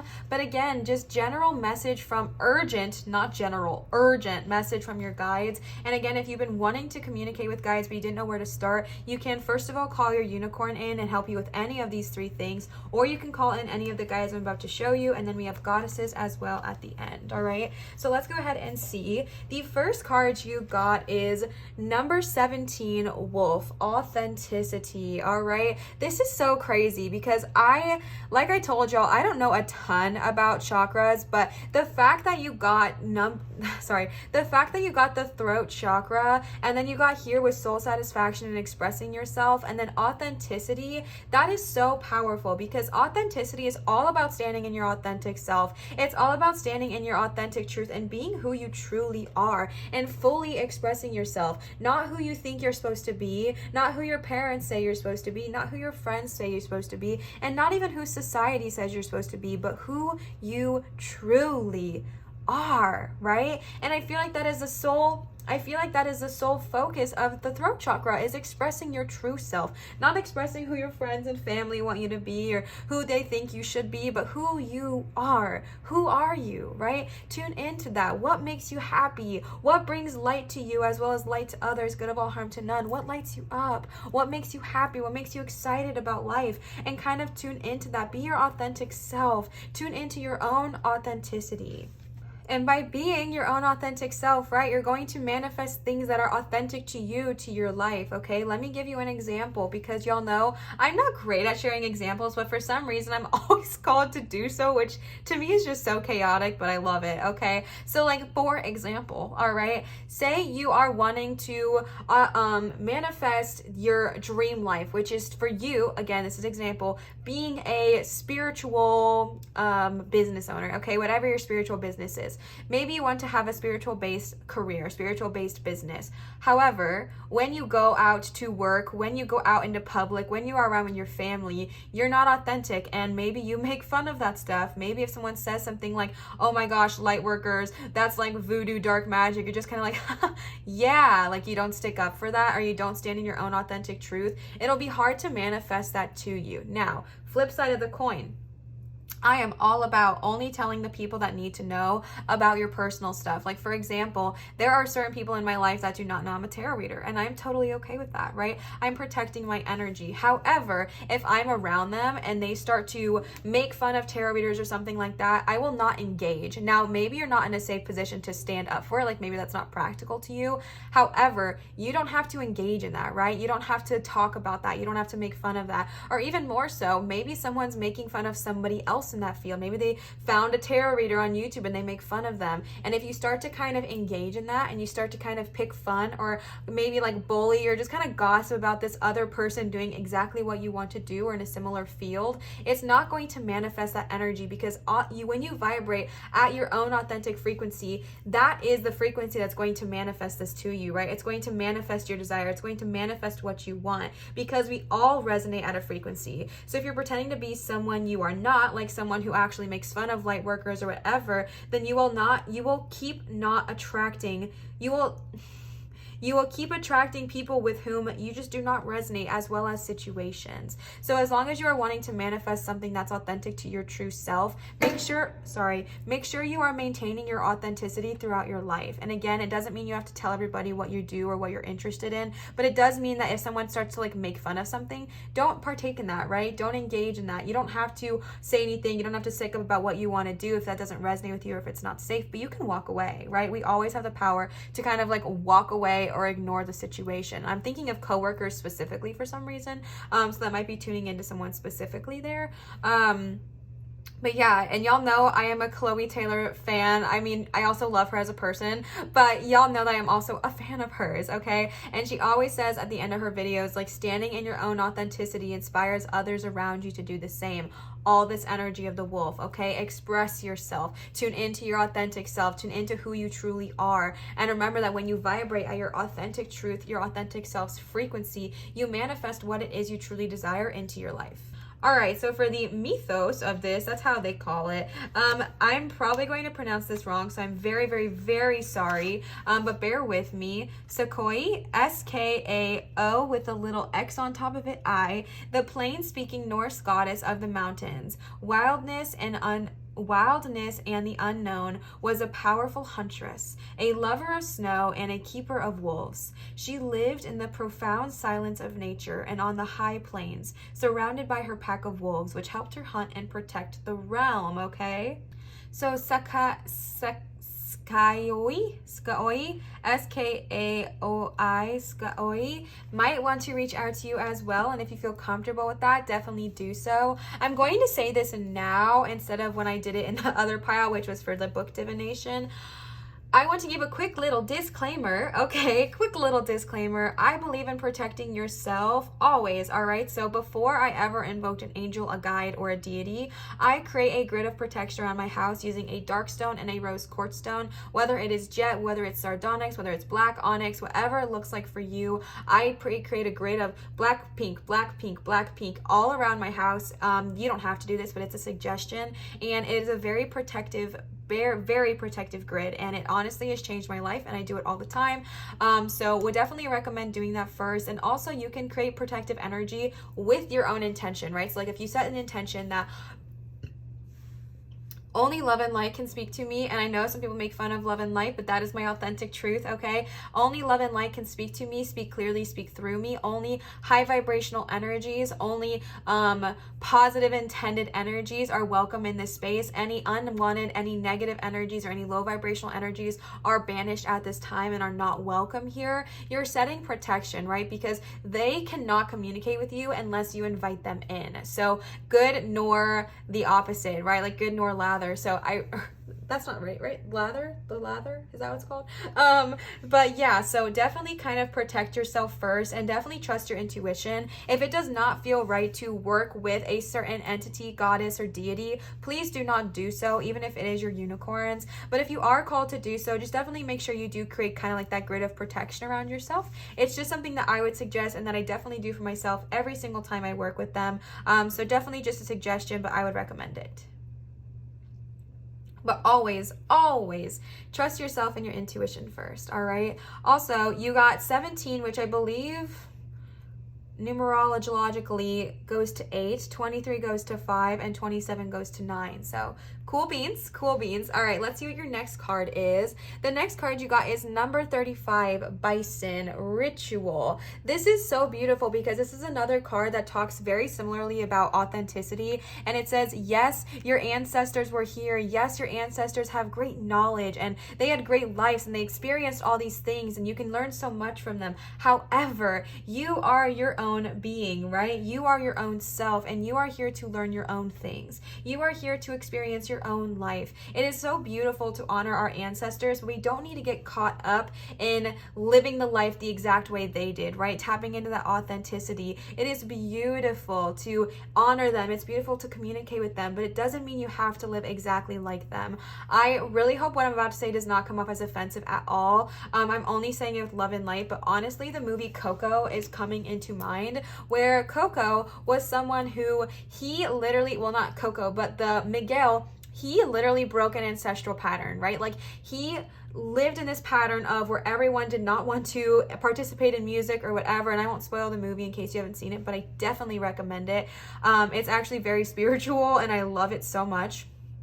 But I think it's so powerful because Miguel breaks his ancestral pattern, and at the end of the movie, he loves his ancestors. He honors them, he respects them, he pays homage to them. Like, they celebrate the Day of the Dead with them. Like, it's very honorable, and he still acknowledges them. He still appreciates his ancestors, but he understands that he is his own authentic self, and he does not have to fall in line with what everyone else in his family has done. He is okay to be his own person and step outside of that and become his own individual, become his own authentic truth, while still respecting his ancestors, right? Like, while still acknowledging them and paying honor to them. But he understands that he does not have to live the exact way they did because it doesn't vibe with his authenticity. And that's the movie that's really coming to my mind for that. So as a reminder, like, ritual and authenticity go very, very, very well together, because this is all about living how people want, like how you choose to live. If you literally open the page, I'm just going to show y'all because I think it's so beautiful.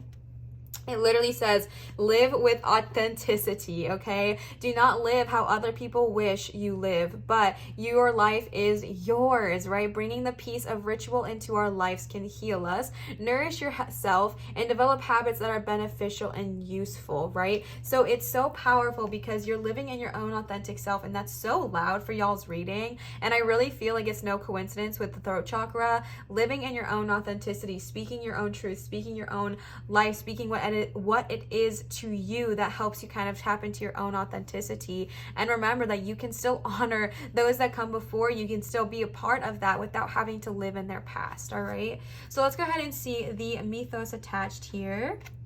The chief of Lakota tribe was trying to lead his people through a time of great famine. The buffalo had deserted them, and no rain had fallen. He decided to send out 2 strong scouts to look for food. As they traveled through difficult country, they found little, but they kept going. As they walked, they saw a lovely woman dressed in shining white upon the horizon. One of the scouts immediately lusted. Okay, I'm not going to read the whole thing because it's a little PG-13 and I don't want to trigger anybody, but basically there were these 2 scouts and they were a part of the Lakota tribe, and one of them tried to, they saw this beautiful woman standing there, and one of them tried to do things that were not nice to her, and the other one kind of warned him against it, but the first one did not listen. And when they went, it kind of became clear that she was divine, and that the person just kind of like collapsed and died, basically, the one who tried to assault her. But his friend became scared, and she kind of told him like, no need to be afraid. She was the divine Wakan, W-A-K-N, and that she could not be harmed. She introduced herself as Pitsan, P-T-E-S-A-N-We, white buffalo calf, and assured him that if the Lakota did all she asked, they would have a better, more prosperous, and peaceful life. White buffalo calf taught the Lakotas the right way to live and worship. She was also responsible for introducing the sacred pipe,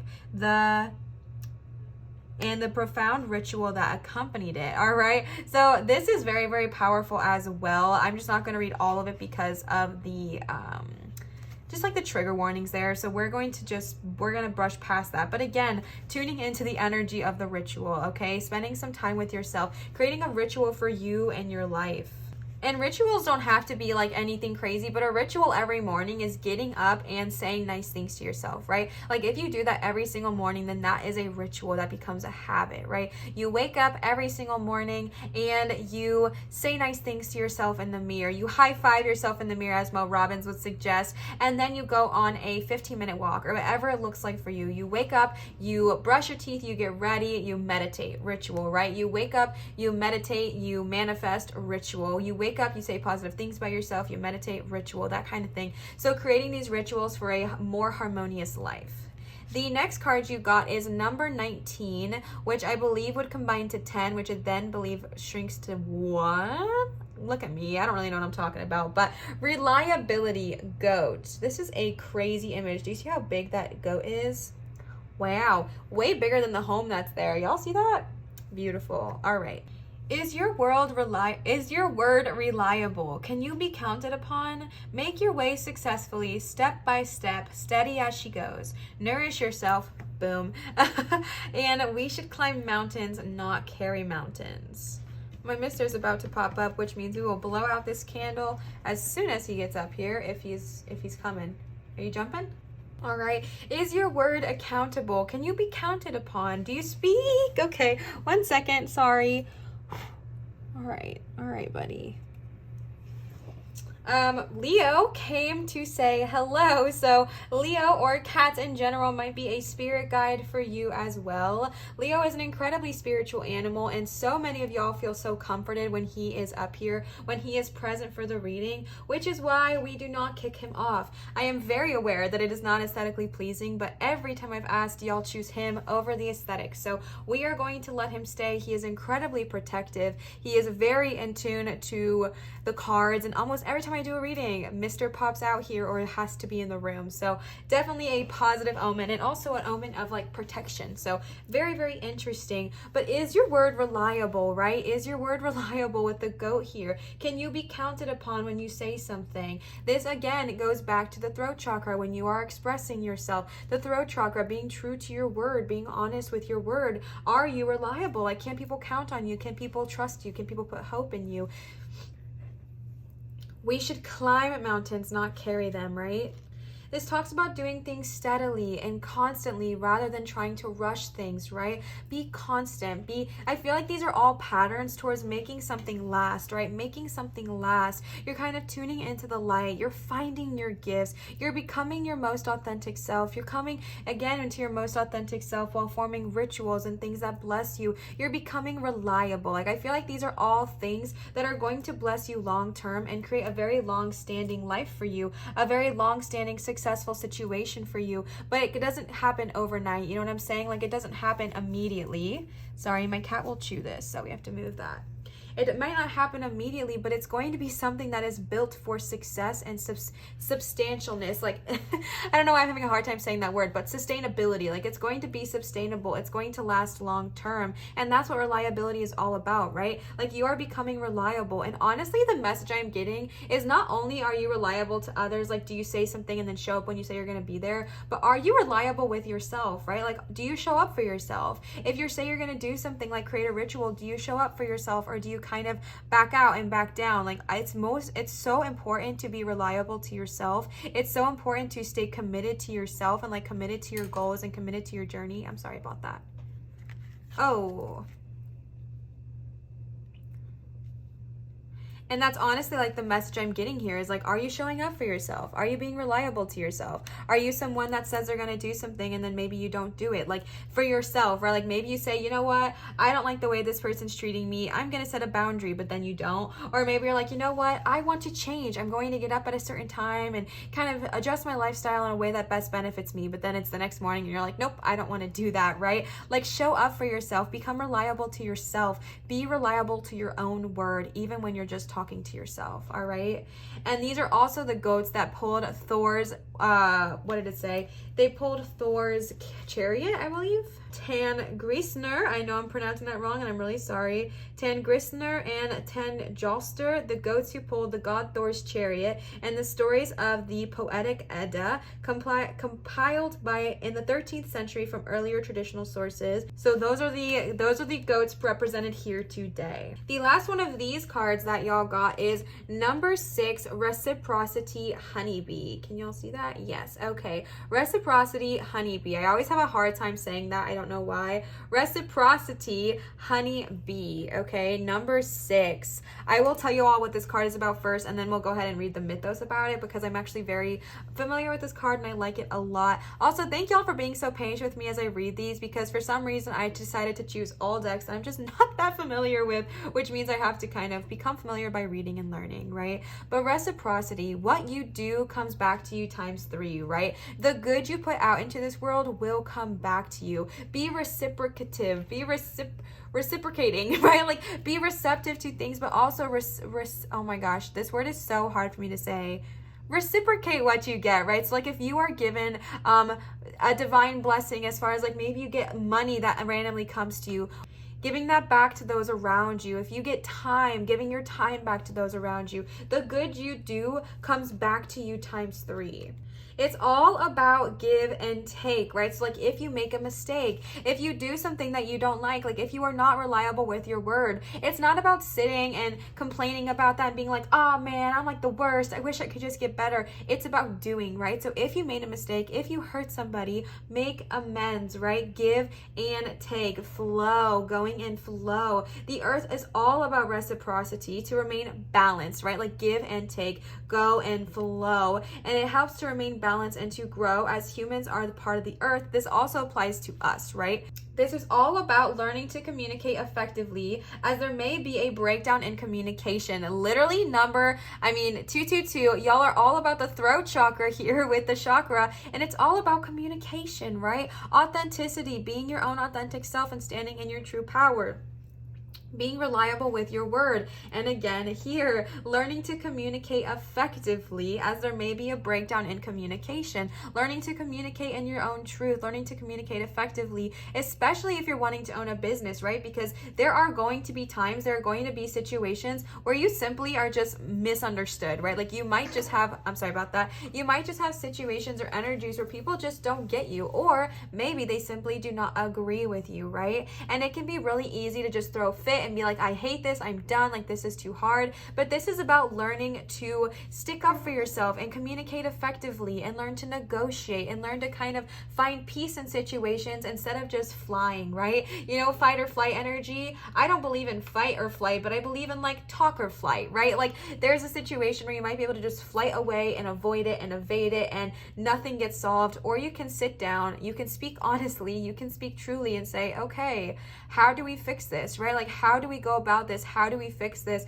And how do we come to a message of peace? How do we come to an energy of understanding? You know what I'm saying? But give and take in all aspects. So if the earth or Gaia or whoever, source, love, light, energy gives you something, remember to give back as well, right? Because there is so much power and generosity. There is so much power in the message of manifestation and the message of being generous and giving back. So if somebody, like I said, if you manifest a job where you have more energy, give more energy energy to others, you know what I'm saying? As in, like, spend more time, give more energy, give more of what you can. Or if you come into an influx of money, being generous with that as well. What you give, you get back times 3. It's all about give and take. It's all about give and flow, you know what I'm saying? Also, let's go ahead and read the mythos attached to this one. That's the wrong book. I was like, why can't I find it? Okay, Divine Animals Oracle. These are going to be linked down below as well. Also, like I said, I'm very, very sorry if I'm butchering all of this, okay? Artesius was the son of Kyrene, the huntress and the god Apollo. It was said that Kyrene was not interested in the traditional womanly things and instead wanted to hunt in the forest and conquer cities. Demeter, the goddess of agriculture, introduced Artesius to the bee maidens, who taught him the art of working with bees. As he grew out of childhood and into a young man, the bees rested in his beard. Such was the love for and trust they had in him.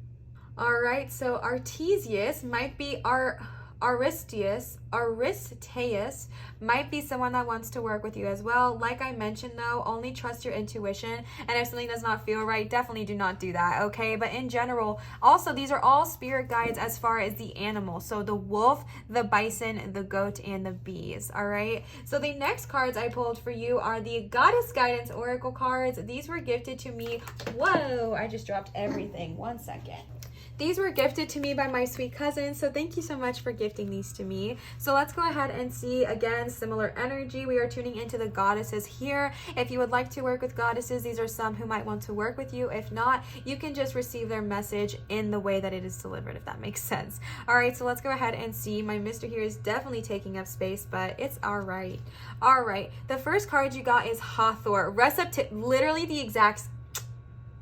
Come on, right? Receptivity. It literally repeats itself. Allow yourself to receive. This will increase your intuition, energy, and the ability to give to others, okay? I love that because this one was more about like give and take, which we are definitely still tuning into here with Hathor. But this is also about allowing yourself to receive, right? Allowing yourself to receive the good that the universe is trying to give to you.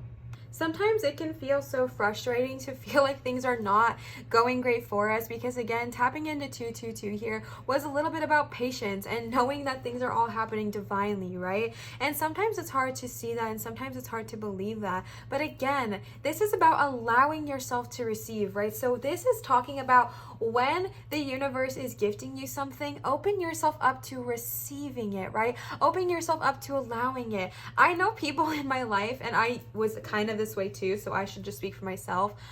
I used to be the kind of person that even if something good happened to me, it would be really easy for me to find a flaw or something negative to make it feel like it was a coincidence or that it was just not good enough or that it wasn't real or it wasn't whatever. And this all stemmed from me not believing that I deserved good things. It all stemmed from me believing that I deserved to live a life that I, stated for myself, or the life that I thought I deserved to live, which was not one that was of good, high vibrational energy. And that's kind of where that stemmed from. And it all stemmed from the lack of believing in myself and the lack of believing that I deserved great things.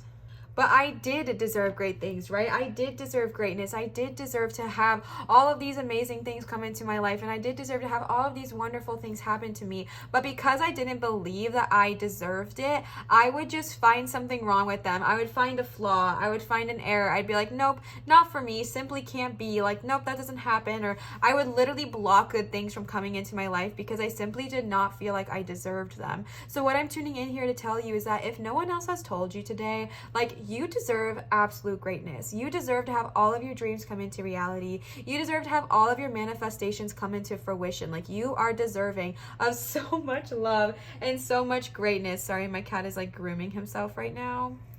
That's not really the vibe, bro. What is that? All right. Okay.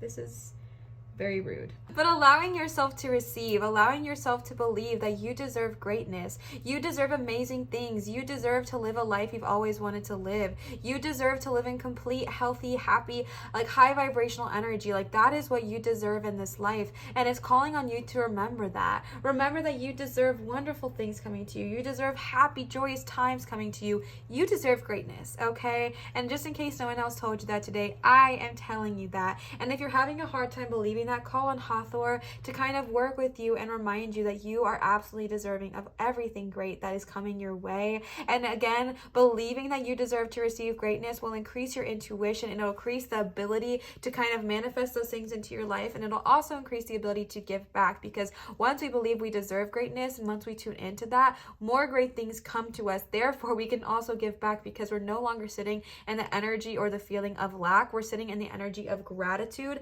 and of receptivity, which means we can then give back more, which again, honeybee, give and take, grow and flow. All right.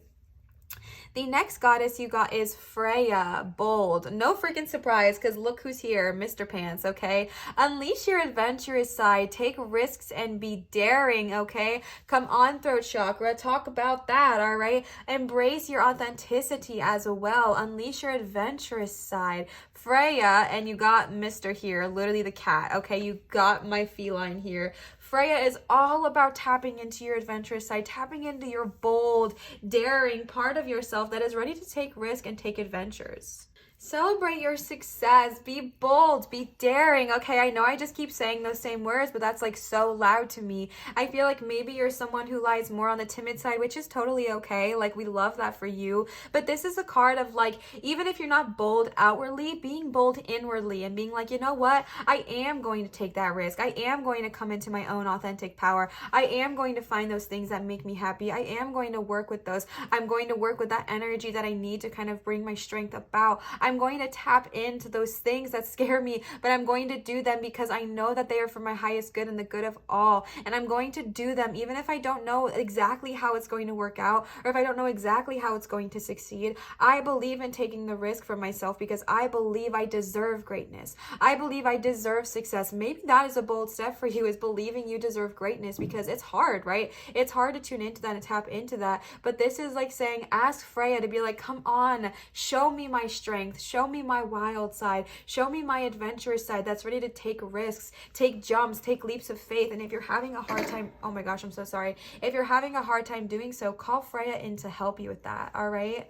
The next goddess you've got is Kali, endings and beginnings. The old must be released so that the new can enter, okay? This is very similar to pile number 1's energy, specifically here with Kali.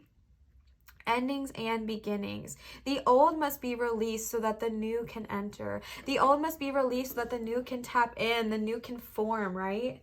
All right, this is also about not being afraid of change, right? Because things are going to shift and things are going to change.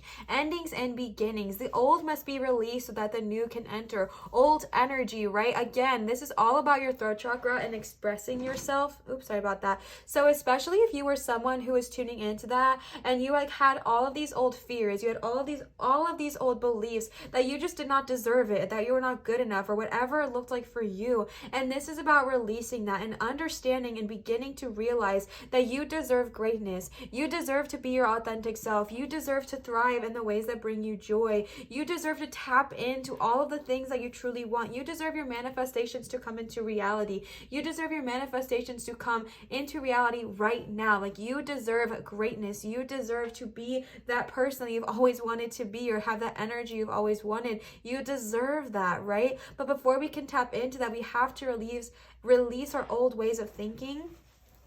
My chair is squeaking and it's making my cat go crazy. We have to release our old we have to release our old way of thinking, our old way of being, so that we can form into our newest version of ourselves, right? So if you're having a hard time releasing that energy that does not serve you, you okay? If you're having a hard time releasing our old fears, our old doubts, and really being okay, accepting that you are going to change, you are going to be a new version of yourself, because it is scary, right? I honor that, I believe that, I understand that. But if you're ready to kind of release that, call upon Kali. Cool, very cool. No. Figure it out, homie. He really likes to eat this thing over here, so we just got to keep an eye on it. But call upon Kali to help you, call upon Kali to guide you, and to kind of help you break free of what is no longer serving you, and be okay that yes, some things end, but they come with new, better beginnings, all right? The last goddess card for y'all today is Yamanya, golden opportunities. Important doors are opening for you right now. Walk through them, okay? Important things are opening, important things are happening. The fact that you got that with Hathor there as well is so powerful. I know this is uneven because now Leo moved, but he was here. Y'all know the tea. You just watched it happen, right? Important doors are opening for you right now, so walk through them, which is so beautiful because you got Kali, which is like endings and beginnings. Those beginnings are golden opportunities. Those beginnings are important things happening for you. Those beginnings are important doors opening for you and new opportunities that are arising. I really feel like the endings that are happening, if you have been feeling that way, is because you're ready to welcome in the blessings. You're ready to welcome in the beginnings. You're ready to walk through the door that's being opened for you. You're ready to seize this golden opportunity. You're ready to seize this new moment. You're ready to seize the day because you see now that you're ready to release and welcome in the new, all right? And then for the end of y'all's reading, I'm just trying to speed it up here because I know I've been talking quite a lot. We are going to do a little bit of book divination for you. This is The Angels, Spirit Guides, and Goddesses by Susan Gregg, illustrated by Audra Eclair. I will link this down below in my description as well. But we're not just picking angels, spirit guides, or goddesses. I'm literally just tuning into whoever in this book wants to kind of speak through. I mean, obviously they're all angels, spirit guides, or goddesses, but what I mean by that is like, I'm not specifically just asking an angel and asking a spirit guide or asking a goddess. I'm kind of opening it up to whoever. So 222, let's see who's ready for you. All right, so let's go ahead and see. I'm trying to do this on camera, but I don't know if I can. Angel number 222. All right, you got John of the Cross. Again, some of these might be, I said this in pile 1, I did not say this in pile 2. Some of these might be Christianity related because this is not limited to religion. If that bothers you, you do not have to listen to this, but I highly suggest that you do because it really helped me once I separated Christianity with the deities, goddesses, and archangels attached to it, and it really helped me a ton. So let's go ahead and see. This is Saint John, okay? Oh my gosh, Leo, I don't know how to show this. I'm going to stand up for y'all because I can't see how much you can see with my cat here. He will help you remember that miracles are possible, have a mystical experience, embrace all of life, and see the perfection in all creation. Also, forgive yourself and others. Y'all see my cat right now with this, right? Oh my goodness. All right, this is so beautiful. You can ask for his help by saying a simple prayer, describing your problem, opening up your heart, and then asking for his help. He is a constant reminder that anything is possible. So call upon him often and watch for unexpected help. Call upon him often. He often works through the other people, so watch for unexpected help from strangers. This is so powerful, right? Remembering that miracles are possible. Remembering that good things do deserve to come with for you. If you are someone who's had like a rough life or a rough moment, it might be hard to believe that you really can have blessings come your way. You really do deserve success. Like, it can be hard to tap into that. But John on the cross here, St. John, is here to remind you that you are deserving of wonderful, mystical, magical experiences, and you are ready to embrace all that life has to offer with Freya here, right? You're ready to embrace everything, receptivity with Hathor. You're ready to embrace it and receive it. See the perfection in all of creation and forgive yourself and others. Forgive yourself for not already doing something. Like, I was tuning into someone. All right, Leo. Leo's all about John on the cross right now. What are you doing? Are you going to stand on the other side of the book? Yes, he is. Y'all, what? Yo. All right. Okay, buddy. Okay. All right. Okay. Sorry about that.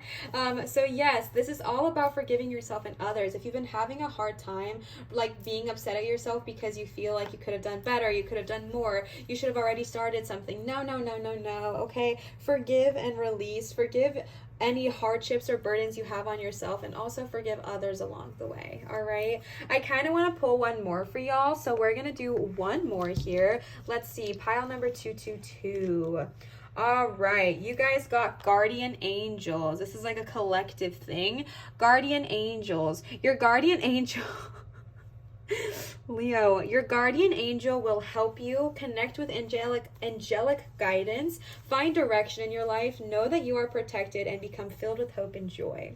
Call upon your guardian angel often by simply expressing your desire to get to know your guardian angel. You will give yourself the opportunity to develop an incredibly loving, lifelong relationship. Begin by closing your eyes and visualizing your guardian angel. Imagine you are standing side by side. What do they look like? Ask your angel what their name is. It might take a while until you are able to really see and hear your angel, but it will be well worth your effort. All you have to do is say, Guardian angel, I know you have always been with me. I open my mind and my heart to your presence. Please help me feel your wings around me, hear your words, and feel your love, okay? Guardian angels are spiritual beings created expressly to guide and direct spirits incarnated into the physical realm. They work with people, animals, plants, and all aspects of the universe. They are here to protect you, and most importantly, they will guide you and bring you messages from the spirit, all right? Everybody is born with at least one guardian angel, but often, like it says here, I'm actually going to read this because I think this is really important. They cannot take actions for you or stop you from hurting yourself, but they can gently remind you of your perfection. Their greatest pleasure comes from seeing you succeed in life, right? But again, a lot of times with angels and guides and deities, they cannot interact unless we ask them, right? So honestly, I'm really glad I turned to this page because I have not yet invoked or worked with my guardian angel consciously, and I really want to, because this is someone that stays with you forever, right? Like, they stay with you and they are always there to help you. They are always there to guide you. It's literally like a spiritual best friend. Like, it's like a best friend that is there to love you, guide you, and protect you. So if you're wanting to tune into a spirit guide, definitely tune into your guardian angel, and I just kind of walked you through how you can invoke them if you feel so called to. So definitely tune in and tap into that and ask them for help, and ask them to help find, if you need help finding your direction in life, ask them. They are always there for you, and they are of such a high vibrational energy that I could not recommend it more. And I'm honestly so excited because I think after I'm done filming this, I'm gonna go spend some time and invoke my guardian angel and work with them, and I'm really excited. So I hope that excites you as well. Pile number 2, it makes sense that y'all got 2 different pulls because I mean there's 2s everywhere, right? I really hope this resonated with you. I hope it vibed with you. I hope you don't mind that my mister was here for most of y'all's reading. He just loves you guys so much. But pile number 2, I really hope this resonated. If it did, please feel free to leave a comment down below and let your girl know, all right? Comments, subscribing, giving a thumbs up, and turning on the notification bell are all really easy ways that you can help my channel grow. So if that is something that you are interested in contributing towards, that's an easy peasy way to do so. Also, I just love interacting with you. Okay, we're friends. I love interacting with you. But yes, thank you so much. I wanted to give another huge shout out. Let me close this for a minute to Sasha for the gorgeous, what are they called? The gorgeous Magic of the Unicorns Oracle cards, as well as Sasha for the Divine Animals Oracle cards. I'm sorry, this is so messy. We have a cat and a book. There was a lot of things going on. And also to my beautiful cousin for the Goddess Guidance Oracle cards. If you would like to gift bye to either, he's like, okay, the reading's done. I peace out now. If you would like to gift to either me or the channel, it is never required or an expectation, but my Venmo and PayPal are always linked down below, or you can check them out on the screen here. This is where you can either leave a tip or a donation, which again is never required, but so well appreciated. If you are interested, definitely check that out. And then one last reminder that I do accept private tarot readings, which are always done via Zoom at www.marinatarot.com. And as a reminder, from 11/11/2021 to 1/1/2022, I'm giving 15% off of all of my 1-hour readings from, like I said, 11/11/2021 to 1/1/2022. All you have to do is apply the code SPREADJOY in the checkout, in the coupon code section of my website. website. So definitely check that out if you are interested. The link will also be in my description, so you can just click on it if you don't want to type it in, and all of that good jazz. So definitely check that out if you are interested. The coupon code does expire January 1st, 2022. So definitely check it out before then if you're wanting to snag that deal. All right. Pile number 222. I love y'all. I hope this resonated. Always remember to show others love, show your light and shine so bright, and I will see you cuties for my next video. Bye. All right, pile number 3, y'all chose the card 3131, which was actually my intention to do 313, and Spirit said, nope, 3131. So that is the number we are going with today. I want to apologize if the lighting looks weird. I am recording y'all's reading on a different day just to give you my freshest and my freshest energy, because sometimes if I do all 3 in a day, sometimes I can just get tired. So I sometimes do them on different days. So it is a rainy, gloomy day today in Florida, which I was not expecting. So I'm really sorry if the lighting looks different than it did in the intro, but bear with me. So we are going to read the angel number first. Then we're going to tune into the chakra, and then we're going to get into today's card reading, and then we'll do the book divination. There's a lot happening today. All right, let's see. I have it pulled up over here on the side, so if my audio sounds different, it's because I'm reading to the side. All right. Angel number 3131 or 3131 encourages you to enjoy the present moment and keep your heart and mind open to wonderful new opportunities for creativity and self-expression. Do things that make you feel creative, joyful, and loving, as by doing so, you open yourself up to receive more positive opportunities and experiences. Allow your creative energies to be expressed in positive and uplifting ways, and use your gifts for the highest good of all. Create your life from a place of love, awareness, compassion, and open-heartedness, and make the most of each and every moment. Angel number 3131 brings a message that any positive changes or projects you may be considering right now will be well worth your while, and you will be assisted in their undertaking. Know that you are a powerful creator, and you have within you all that you need to live and enjoy a life filled with compassion, love, and joy. Be the creator of your own experiences by intentionally guiding your own life and consciousness by choosing the direction of your thoughts, intentions, and actions. All right, 3131. Do y'all I don't know why I'm asking because you can't respond yet, but I want to know if you say 3131 or 3131, because I'm very, very curious. I think I would say 3131, but I don't like the way that sounds either. Sorry, moving all the things. All right, so yes, tune in, okay? Positive energies, positive changes are happening, especially if you've been thinking about starting a new project or changing something in your life, whether it is a career, whether it is a home, whether it is a spiritual journey, whatever it looks like for you. This is going to be well worth your while. Obviously, good of all harm to none. This is going to be well worth your while, and you're going to be assisted going through this process, okay, by your guides, your angels, whoever you resonate with. And remember that you are powerful, all right? You are the creator of your own life, right? You get to make these choices. You get to make decisions. You get to make decisions that can completely change the direction your life takes. And I think that is so unique and so beautiful. So definitely tune in and tap into that here.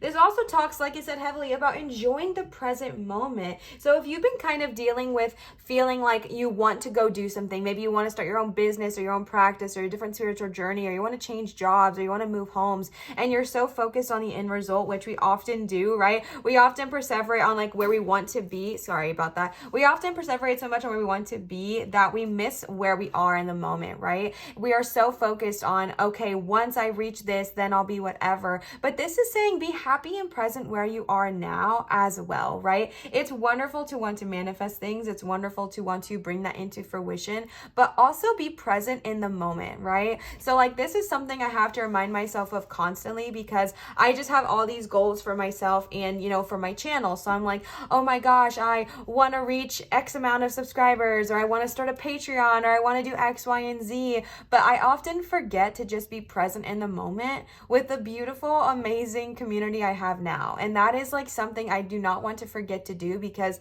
it's something so beautiful to cherish the moment you're in while also being excited for the future. So I think that that is a heavy message for y'all, as a, not heavy, but like a loud message for you guys as well. All right, so then we're going to tap into the chakra portion. So I'm always very open and honest with y'all, and I do not know a ton about chakras. However, I do have this book. So the book we are using today is The Key to the Chakras from Root to Crown from Vicky Howie. I will link this in my description as well. I've actually had this for, or I think my fiance's, I think she bought it, but we've had this book for years and I have not learned about chakras still. So I know like the bare bones, but I want to give y'all an in-depth look at, you know, what it talks about. So we are tuning into the green chakra today. Let's see. All right, the heart chakra. Love that. All right, so I think this is kind of interesting. I think I found an error in their book, which is totally fine because we're humans and make mistakes sometimes. But instead of saying like color green, which all the other ones say like color and then the color, it says color heart, which I think is very interesting. But that is a-okay. So I just wanted to check myself because I'm not super sure, but the green up here gave it away. So let's go ahead and see. All right, your heart chakra is located in the center of your chest, and it governs your heart, lungs, and diaphragm, as well as your arms and hands. It's green, oh, it says right there, and is associated with the air element and your sense of touch. Not surprisingly, your heart chakra relates to compassion, gratitude, forgiveness, healing, and love. The heart chakra is the center through which we heal. Its energy can move through our arms and hands to impart healing to others physically when we give massages or hugs, or energetically like when we do Reiki or other types of healing. Because it's an air element, which is all about thinking, the heart has a mind of its own, which is quite different than that of the third chakra. Quite different from that of the third chakra. Whereas the solar plexus likes to focus on differences between things and judge and compare them, the heart chakra likes to accept and equalize. It sees the commonalities and connections. When the heart chakra is healthy and balanced, it closely resembles the conscious, loving energy of the divine and helps us to have thriving, loving relationships. Tapping into your heart energy. Close your eyes and imagine you are a resplendent spring meadow. People come from far and wide to rest their weary bodies on your vibrant green grass and smell your fragrant flowers and breathe in the vital oxygen of your life-giving trees. The peace of your pastures make everyone feel healed and loved. Experience your sweetheart energy for 10 deep breaths, and when you're ready, gently open your eyes. All right. Nope, Siri, that's not what we were talking about. Thank you, though. Okay.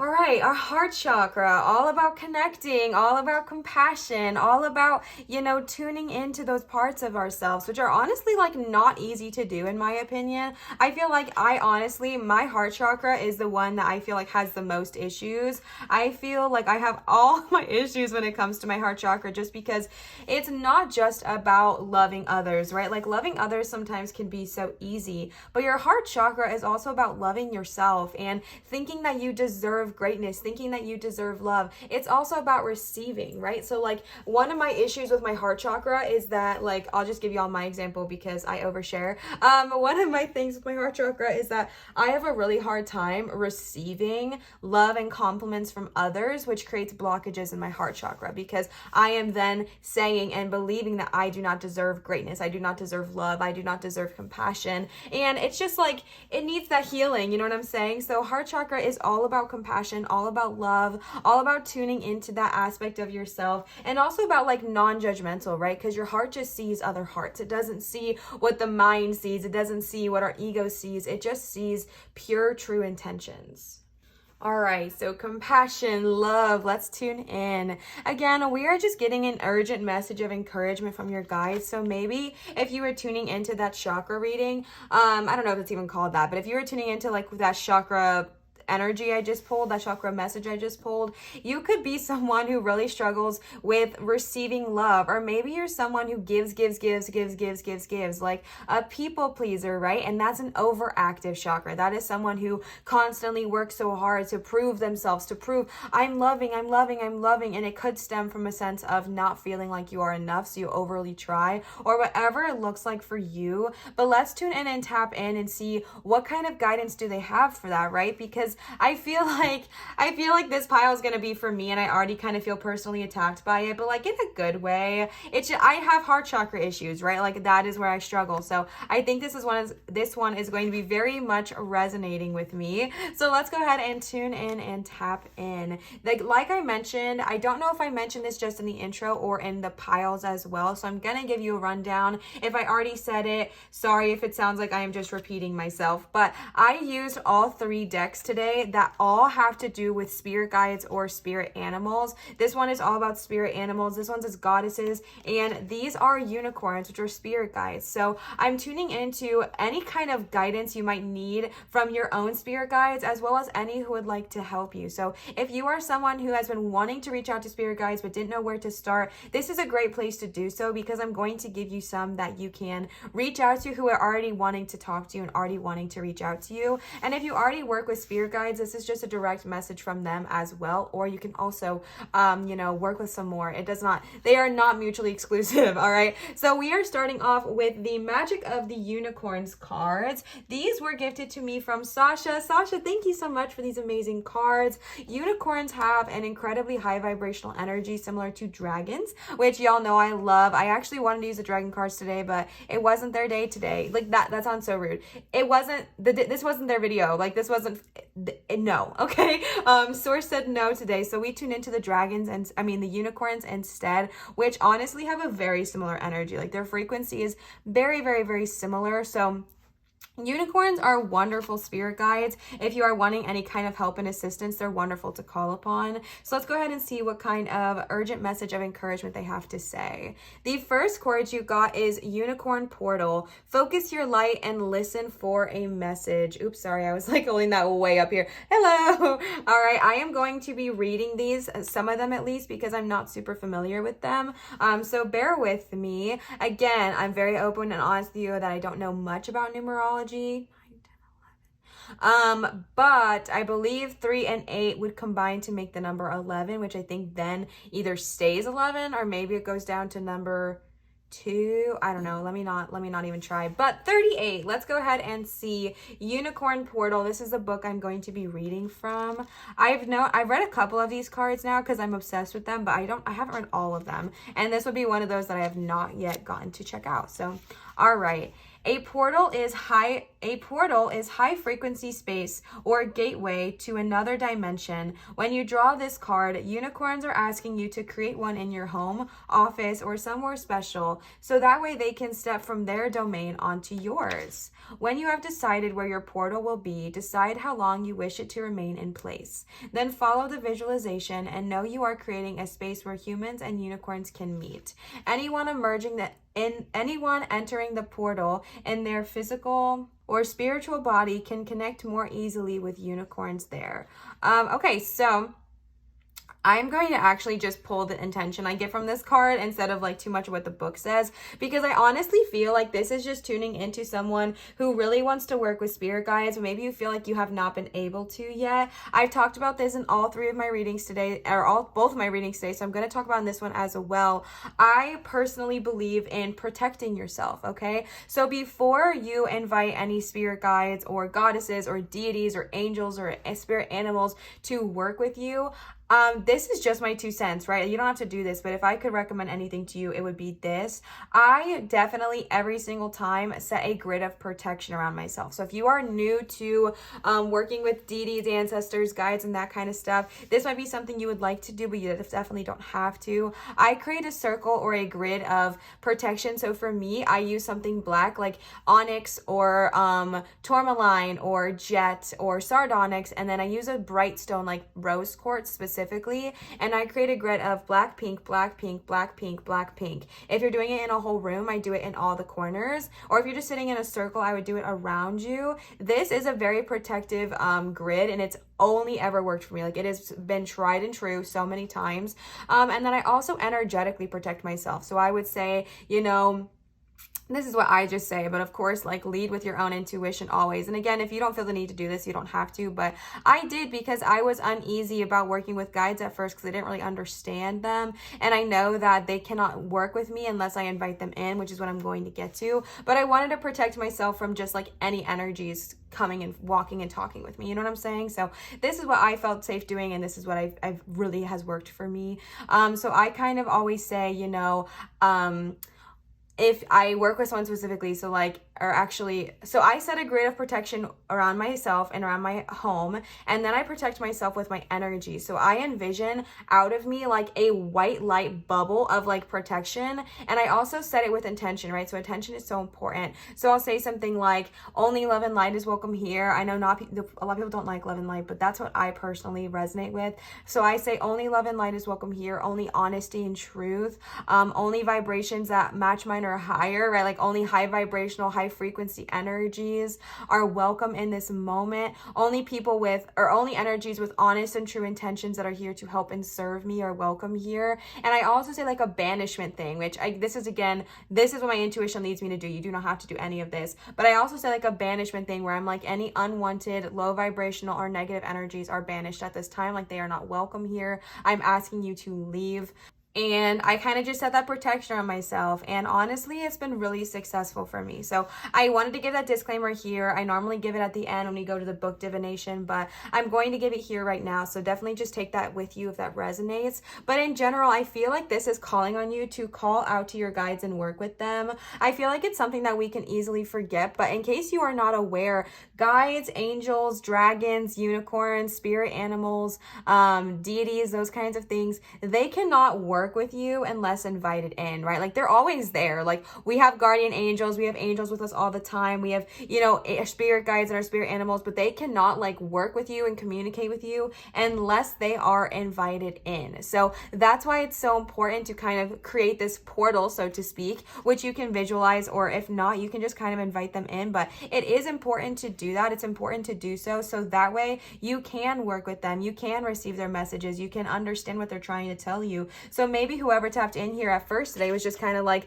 Liv, I don't even know who my guides are. Like, I don't know how to work with them. And this is a very common, this is a very loud reminder that's like, okay, well, the first thing we have to do is kind of invite them to work with us. And again, good of all, harm to none. Set that circle of protection. I'm going to give one last disclaimer because I don't know why, but I feel like I need to. And again, these are my opinions, meaning you do not have to vibe with them. You do not have to take them. If they don't resonate, throw it away. But my personal belief as well is that I don't serve any deity, god, goddess, angel, anything. I work with them. We are a team. We are a partner. I was taught very early on in my spiritual journey, like this in my adult life, to not put them on a pedestal, I don't worship anyone. I don't worship any deity. I think of them as,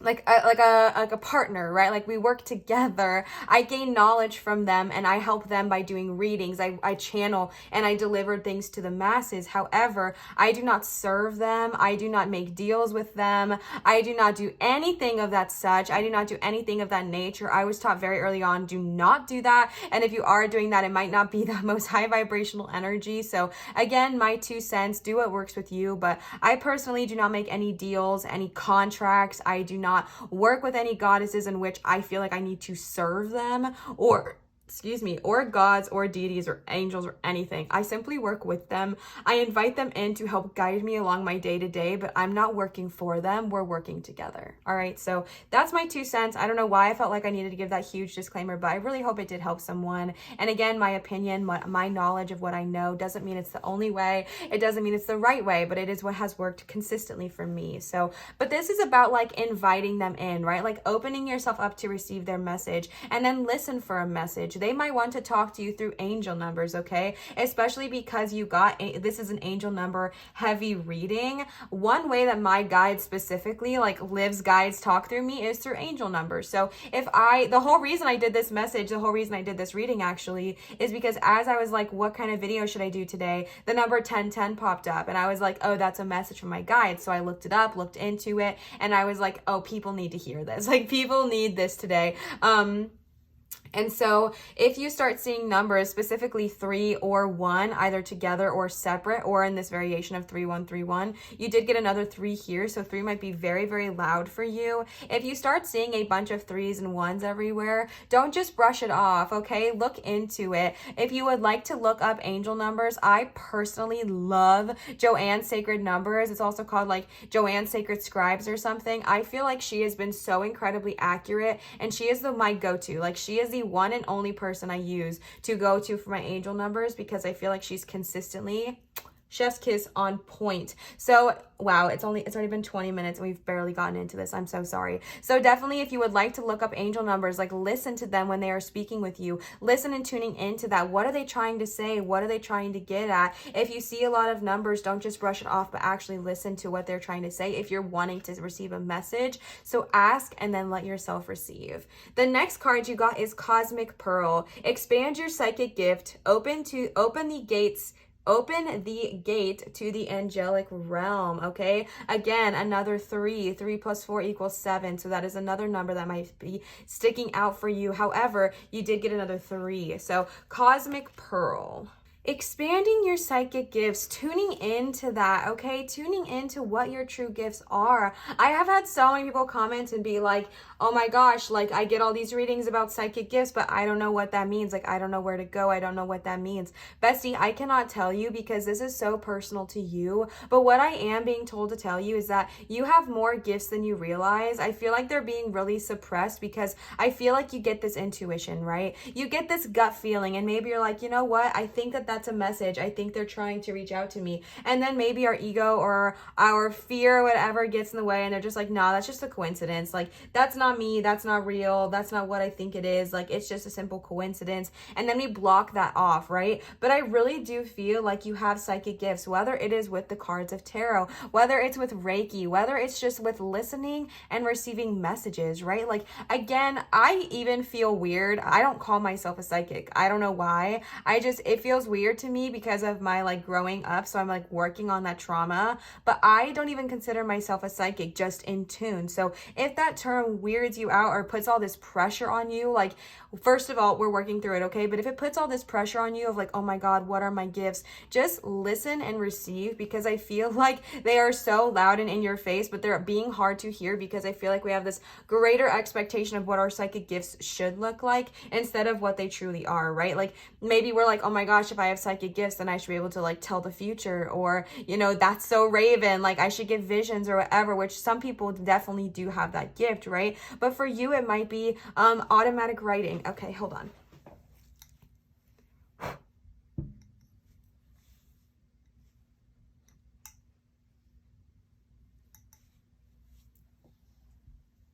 All right, my mister came up real quick, so I had to blow the candle out. Sorry for the aesthetic, but y'all have told me multiple times you choose Leo over the visual, so we are going with that. So he is here to say hi to you today, but he is sitting on the cards, so we're gonna move those. Okay, so Leo popped up, so maybe it is working with animals or being in tune to what animals are saying. Like, there are so many different psychic gifts out there besides just what we see on mainstream media, so just remind yourself of that, okay? And maybe it is automatic writing, or maybe you get very visual or vivid dreams, or maybe you get these energetic downloads and for some reason you just know something. You just tune in, you tap in, and you just know, you just understand. So it's kind of just about listening to those and letting yourself fully receive the messages. But expanding your gifts, I think, is a way for you to also express yourself, right? And again, we're going to go back to the heart chakra just for a minute, right? Because again, it is so easy to not believe and to not let ourselves receive. It is the easiest thing to do, to just kind of brush things off or think of things as a coincidence. But I feel like you are being told here that you are incredibly gifted. You are incredibly powerful. And not only that, but you have so many guides that actively want to work with you. So invite them in. And if you're having a hard time asking about, finding out what your gift is, ask and let them tell you. But again, with the heart chakra, we have to allow ourselves to receive what it is that we are being given, right? Because if we ask and just ignore it, it doesn't help, right? It doesn't help us. So ask and allow yourself to receive. And if they tell you that like you're like this amazing psychic tarot reader, like tune into that and tap into that, okay? The next unicorn card you got is Cosmic Ruby, number 32. So far, all of your cards start with a 3. Be a peace ambassador. Practice cosmic mastery. So this is all about Archangel Uriel as well, who is one of my favorites. I adore Archangel Uriel, and I call him in often when I'm needing help with creative projects. But this is actually all about the solar plexus chakra. So maybe you have 2 chakras that might need some of your attention, might need some of your love. And I think that's really interesting because when we were reading the book, it referred to the solar plexus chakra, even though we were talking about the heart. All right, this is all about communication. This is the card of peace and wisdom. This card is calling you to bring forward your self-worth and confidence so that you can take action with love and common sense. What a healthy balance, right? Like, I feel like this is calling on you to tune into your solar plexus and kind of know your worth, know your value, know yourself, know how amazing you are. And if you're having a hard time doing so, call Archangel Uriel in to help guide you. I love Uriel. Okay, he is so amazing. I can definitely recommend. That sounds weird because he's an angel, but you know what I'm saying? Like, I really like working with him a lot. And so if you are someone who wants some help gaining confidence, this is also going to help when it comes to giving and showing love, right? Because when we are confident with ourselves, when we are in tune with our inner peace and our inner guidance, we act with genuine love, right? We don't act out of fear. We don't act out of ego or jealousy. We are acting out of our unconditional love because we are confident enough in ourselves, right? Because often I feel like when we act out of ego or jealousy or fear, it is because we simply are not confident with ourselves. We are not feeling ourselves. We're not vibing with ourselves. And therefore, we react in a way of jealousy or whatever it looks like for you. That's like my personal problem, right? But that's something that was happening often is I would get very, very, very jealous if I was not feeling good in my own skin. And I still catch myself doing that sometimes. And it has nothing to do with who I'm around or what my fiance is doing or anything like that. But if I am feeling uncomfy in my own skin, if I am feeling insecure in my own body or whatever it looks like, that will manifest and represent in the form of me being jealous, me feeling very judgmental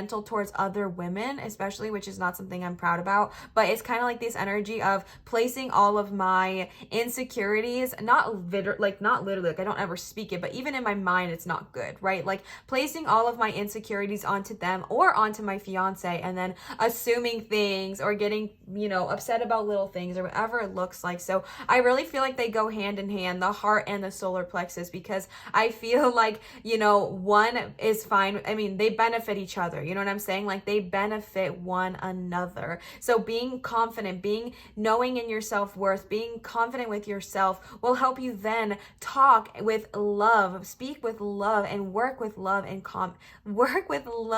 and happy communication. And bringing those two together really just creates like a really magnificent balance. The last unicorn card y'all got is number 30, Cosmic Diamond. Spread hope and joy and illuminate the world. So all of the unicorn cards you got start with the number 3, which we are not really surprised about because you guys got 3131, all right? And Leo popped up for your reading, so that must mean something. This is Archangel Gabriel, all right? You have a lot of archangels here. Actually, you got 3 cosmics, which is really interesting because there's not that many, but you got Cosmic Pearl, Cosmic Ruby, and Cosmic Diamond. This is all about raising your energy fields to purify you and raise your light levels. This is a card of higher service, and you are asked to place the cosmic Sorry, nope. You are asked to use the cosmic diamond illuminated with unicorn energy to help others around the world. Ask Archangel Gabriel and your unicorn to place it over those individuals, communities, or even countries that are bewildered and seeking clarity. You can visualize it over situations or places where people need hope, joy, trust, and commitment. You can make a difference by picturing it over decision makers so that they make wise, inspired choices for the higher good. Okay, I need to talk about something for a second, okay? Because I really feel like I was tuning into somebody when I was talking about the psychic gifts card that just simply was not vibing with me because you did not feel like you had a psychic gift.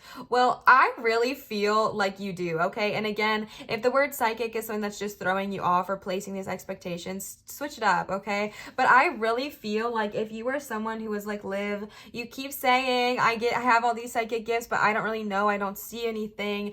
This was just very, very loud and clear, right? Like you have the ability, you've been given the ability to literally spread hope and joy, not just to those around you, but to other countries and other people, like world leaders, in order to help them make positive decisions for the good of all. Like, talk about a freaking gift, right? Like that is amazing. And that is so powerful. So if you did tune into that, if you are someone who wants to expand your psychic gifts, if you are someone who wants to spread joy, be a peace ambassador, this is again going hand in hand, all right? Spread joy and illuminate the world. You can visualize, like it said, putting love and kindness over people that you know, friends that you have, even people that you do not get along with, to help them make positive choices in their life. World leaders, even if you do not respect them, kind of like bringing love and light to them so they make positive decisions for the good of all and harm to none. Other countries that are hurt or harmed or need assistance, like this is a huge gift. Like that is amazing. So if you are someone who wants to tap into their psychic abilities with this card here and their psychic gifts, maybe try this cosmic diamond energy, because that is loud and that is an incredible gift. So definitely tune into that if it's resonating.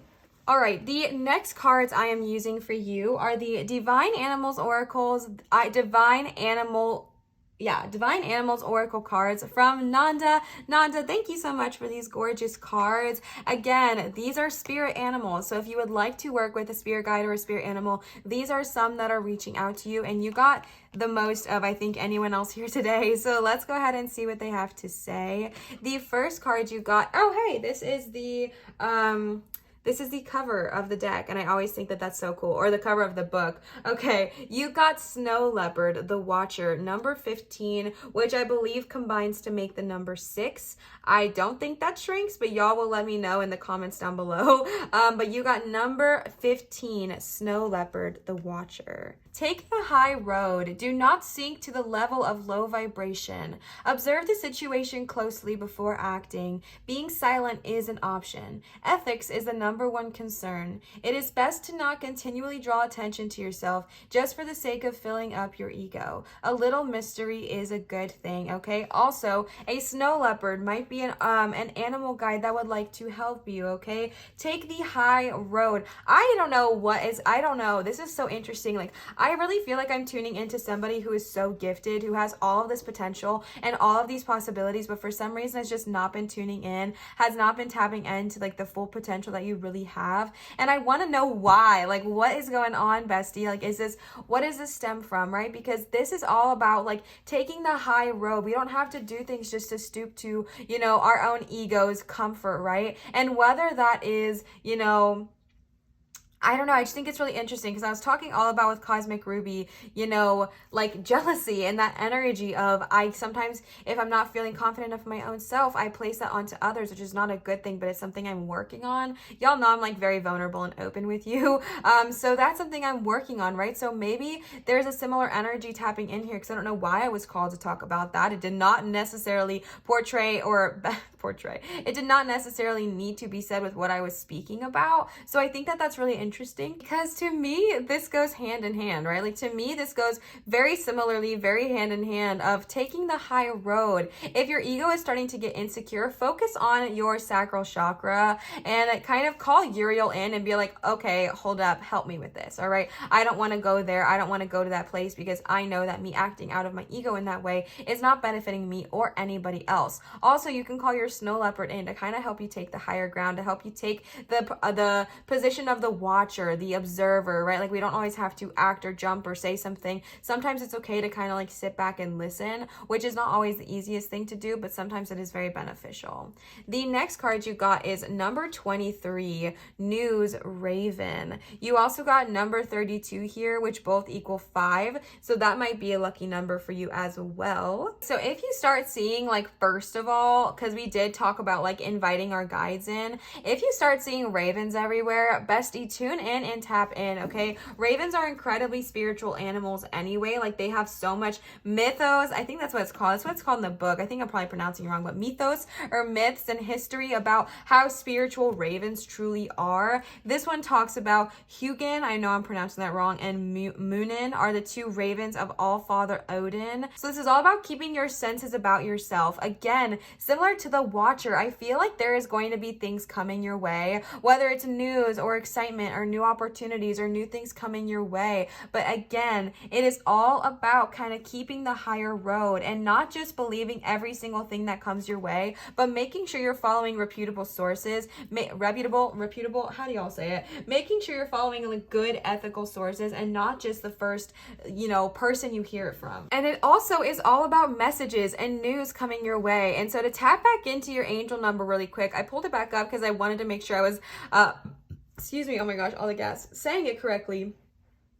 It literally said, angel number 3131 brings messages and news that any positive changes or projects you may be considering right now will be well worth your while, okay? So you might be getting all these new ideas. You might be getting all these new things coming in your way. And when it talks about news and messages, it doesn't have to be a literal, like someone messaging you, but it could be your guides giving you messages. It could be your guides reminding you. So when you see ravens, tune in and tap in. And if you see them, think of them as a spiritual guide. Think of them as spiritual guidance and think to yourself, okay, what are my guides trying to tell me? If you need to stop with yourself for a minute and listen, that's fine too. If you need to stop and meditate, or if you want to just kind of think about it and think, okay, this is like another confirmation that I am on the right path, right? That the positive changes I am doing are going to benefit me and are going to be good for the long haul. This also talks about gathering information and guidance before making decisions. So if you see ravens, think to yourself also like, well, you don't have to, but if you see ravens, you can think to yourself also like, okay, I am getting this message right now. What more information can I gather before going forward? You can take it however way works for you. Definitely intuition based is definitely the loud message here, but just kind of taking it in whatever way works for you, whatever way resonates. But remind yourself that this is so beautiful and so powerful because you have two spirit guides here and they are both about kind of sitting back, watching and observing and understand that the news is coming your way. The news is going to be here. The messages are coming, whether it's from your guides or whether it's from like a literal three-dimensional being on this earth. But either way, the messages are here and they're coming. So kind of sit back, watch, observe, take it all in. And if you feel like you need to do more research before you proceed, go for it, okay? But again, keeping your heart and your mind open to new opportunities, new things coming your way, and new experiences right around the horizon, all right? The next card y'all got is number 44, Fruit Jackal. I have never pulled this card for myself, not for a personal reading and not for a friend. So I am very, very curious about what this card is all about. Let's see. All right, also you got 44. So 44 might be a lucky number for you. 44 also combines, I believe, to make 8. I don't know if that shrinks down. Y'all let me know. But however, if you see 44, tune in and tap in, okay? Authenticity is important. Live your truth fearlessly. Do not fear what you cannot control. We will all leave a legacy. So you should consider what this might be for you. It also represents death being a part of life, okay? Authenticity is important. That says truth. How did I read fruit? Did I say fruit or did I say truth? Because I'm pretty sure I said fruit. That says truth. That makes more sense. Authenticity is so important. Live your truth fearlessly, okay? Again, a good of all harm to none. But being your authentic self is so important. And again, jumping back to 313, it was all about keeping your heart and mind open to wonderful new opportunities for a way of self-expressing yourself, and do things that make you feel creative, feel joyful, and feel loving while doing so by opening up yourself to receive more positive opportunities. So one way we can absorb one way we can create or manifest more positive opportunities to us is by being our own authentic self. I don't remember which pile it was today because I filmed it yesterday, but I don't remember which pile it was for this reading that was all about living in your own authenticity. It may have been pile 1, but it was all about living in your own authentic truth. So if this is resonating, maybe go back and watch that one as well. But it's about like living in your own authenticity, right? And when you are in your own authentic truth, you are vibrating at an incredibly high frequency in which things also want to come your way, right? Because like if we're manifesting and we're vibing at our own authentic self, we are constantly manifesting good things towards us. And now to go back towards the cosmic ruby here, which was the sacral chakra, all about being self-confident, all about being in your own knowing, all about standing in your own truth. That comes again here with Jackal, right? Being in your own truth, being in your own authenticity, standing in your own power. And I feel like that is super important here. I feel like it's so important to tune into that energy of, okay, what is it that I need to do to stand in my own authenticity, or how and what way am I not standing in my own authenticity, and how can I instead, right? How can I stand in my own true power so that way I can manifest the things I desire into my life? The next card you got is number 2, Secrets Links. This does not surprise me because if you have seen my yellow freaking tabby cat, he looks just like this, okay? This is literally Leo, and he's on here with you. So am I surprised? No, okay? This is my links right here. Okay, so also you got so many well, I guess not really, but you also got the number 2, so tune into that as well. I don't know if I've ever pulled this card, so I'm definitely going to read it, and then I will let you know. I don't know why I said I'll let you know. I'm going to read it with you. Your word is your bond. Do not gossip or entertain gossip. Literally, what was I saying with the Watcher? Okay, before I even go any further, my love, someone tapping in here. I feel like your heart and your sacral chakra just need some love and attention, because this was me. Like, this was literally me just recently, right? Like, just in the last couple of years. And I've honestly worked so actively to work on this. So I would not say it's me anymore, but it's like it took conscious effort to break these behavior patterns, because there is so much energy around gossip, right? Because gossip is a connection.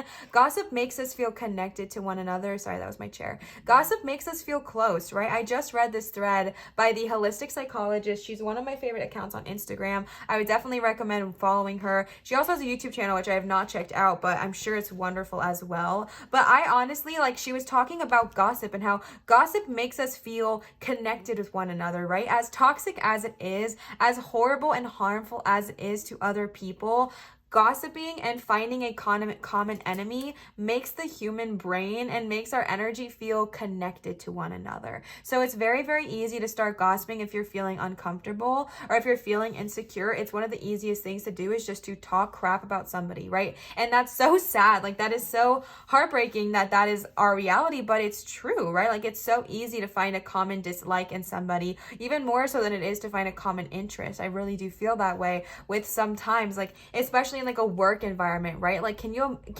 guys have probably all experienced this if you've worked in a like building or a school or a center of any kind. There's so much gossip, like there is so much hate around certain people, and it's so unfortunate because I've also been at the butt of gossip, and I know how harmful it is to someone's heart and to someone's spirit. So like, it's really not great. And I feel like there is just this energy here of once we are confident with ourselves, with our sacral chakra, and once we tune into our heart chakra, gossip is no more, right? Like, gossip is no more. Gossip is not needed.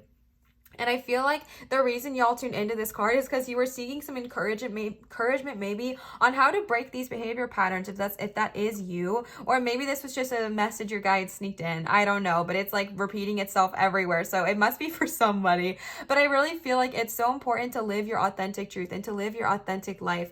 Cool, that's That's nice. I really feel like there is someone tuning in here that wants to not be that way. Like maybe you want to break a behavioral pattern, or maybe you just want to kind of improve the way you talk about people or the way you make friends or whatever it looks like to you. And this is heavily calling on that, right? The watcher, sitting back and not saying something sometimes is okay. Again, with the news, sitting at like not just hearing, not believing everything you hear right away, right? Like finding authentic, reputable reputable sources, right? So if your friend just says something toxic about another person, not just believing it right away because it's what they said, but kind of actually doing your research first, maybe talking to the person that they said that about to even see if it's true, because oftentimes, I'll be honest with you, it's not. Tapping into your own self, coming and being confident with your own self will really help avoid and honestly like eliminate drama and eliminate gossip. So that's something that can be very, very helpful. All right, be shrewd about who you share your confidential information with. A little mystery can be a good thing, but keeping secrets that are detrimental to others is not. There is some news worth sharing, but be discerning. So interesting, because you got the news and the watcher. I don't even know like what y'all's is about, but it's very specific. Like this is so specific energy. This is such specific energy here, right? Your word is your bond. So stay true to that. Be authentic in yourself. You also got truth here, right? Your word is your bond, so be truthful. Be truthful in what you say, what you speak, what you believe, and what you mean. Be honest with yourself and be honest with others. Don't take everything you hear like right for what it is. Like do your own research first, right? The watcher, observe. You don't always have to say something. Like it's okay to observe sometimes and not participate. And also, you know, your word is your bond, so do not gossip or entertain that. It's okay to have a little mystery, but remember that keeping secrets that could hurt somebody or harm somebody is not okay, right? Like if you know somebody is struggling, or if you know somebody is in a situation, or if you found something out that is going to hurt somebody if you do not say it, don't keep that secret, right? Obviously, good of all harm to none. The last card y'all got today for this is number 21, Protection Lioness. Again, no surprising because I have my lion on the table with y'all, and he is very all over the place today, okay? Also, number 21 would combine to make the number 3, so no surprise there. This is all about, oh my gosh, you are so strongly protected right now. That's exactly what 3131 was saying, right? You are strongly protected right now. You are being guided, and you are invited to embrace your authenticity, tapping into Jackal, tapping into truth, and being your own authentic self. Be unafraid to wisely express your emotions. I'm literally like about to freak out because this is so similar to just like, this is encompassing all the energy in one card. Like they probably could have just given us this one card and it would have been enough, because it's literally saying you are strongly protected, which we got from the angel number. It's saying you are invited to embrace your authenticity with Jackal, okay? And to be unafraid, Jackal, to wisely express, going back to the heart and the sacral chakra, to wisely express your emotions, okay? Protect others up here, all right? Protect others. We must learn to protect others. We must learn to develop in ourselves and why can I not read this? We must learn to develop strength in ourselves and to know the power of restraint, which is what real power involves, tapping into the watcher. Like this is so loud, my love. This is so loud. It's literally combining every single card we've already read here today and making it like a Pizza Hut Taco Bell combination right now. Like that is vivid and that is so freaking powerful. Pile number 3, baby, what is going on? Okay, I love y'all. This is so connecting to me. Like it's crazy. Okay, like I really needed this reminder today. Not even joking.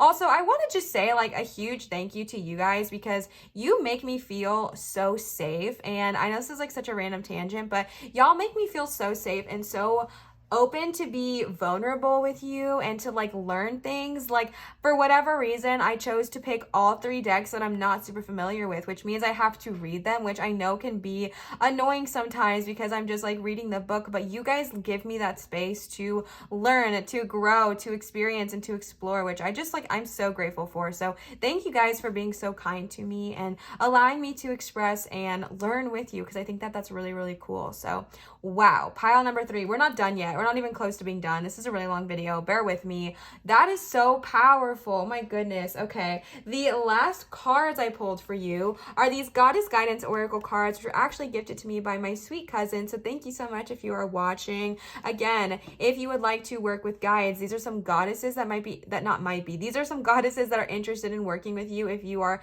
interested, but if not, that is totally okay. You can just take the message regardless, okay? They're not mutually exclusive. So let's go ahead and see the goddesses here. The first one you got is Ostara,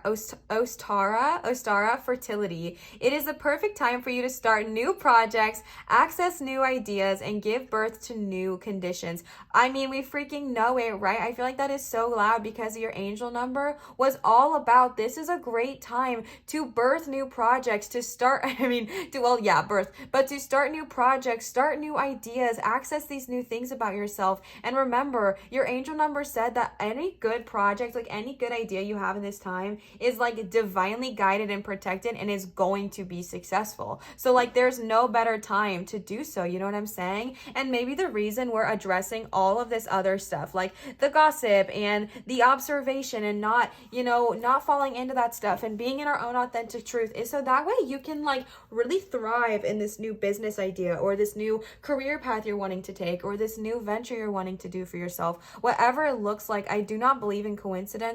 So I really do feel like the reason you were given all of these messages kind of sandwiched between the core of your message, which is about like following your passion and doing these new ideas and knowing that they are protected, was so that we can also address some things that might need to be addressed. That way, when you are sitting in your success, which will be given, which will happen when you're sitting in your new home, your new job, your new career path, your new relationship, whatever it looks like for you, your new car, you're sitting in it in your own authentic self, right? Like you're not sitting in it still living with gossip, so you're not really fully enjoying it. No, you are sitting in it in your own authenticity, so that way you can fully enjoy the experience, okay? If you would like to reach out to a goddess, this is definitely one who would like to reach out to you, okay? The next card you got is Ishtar, boundaries. Love yourself enough to say no to others' demands on your time and energy. Okay, heart chakra and sacral chakra, really, if we're tuning into it. Okay, right? Again, this is what I was saying, like with our heart chakra.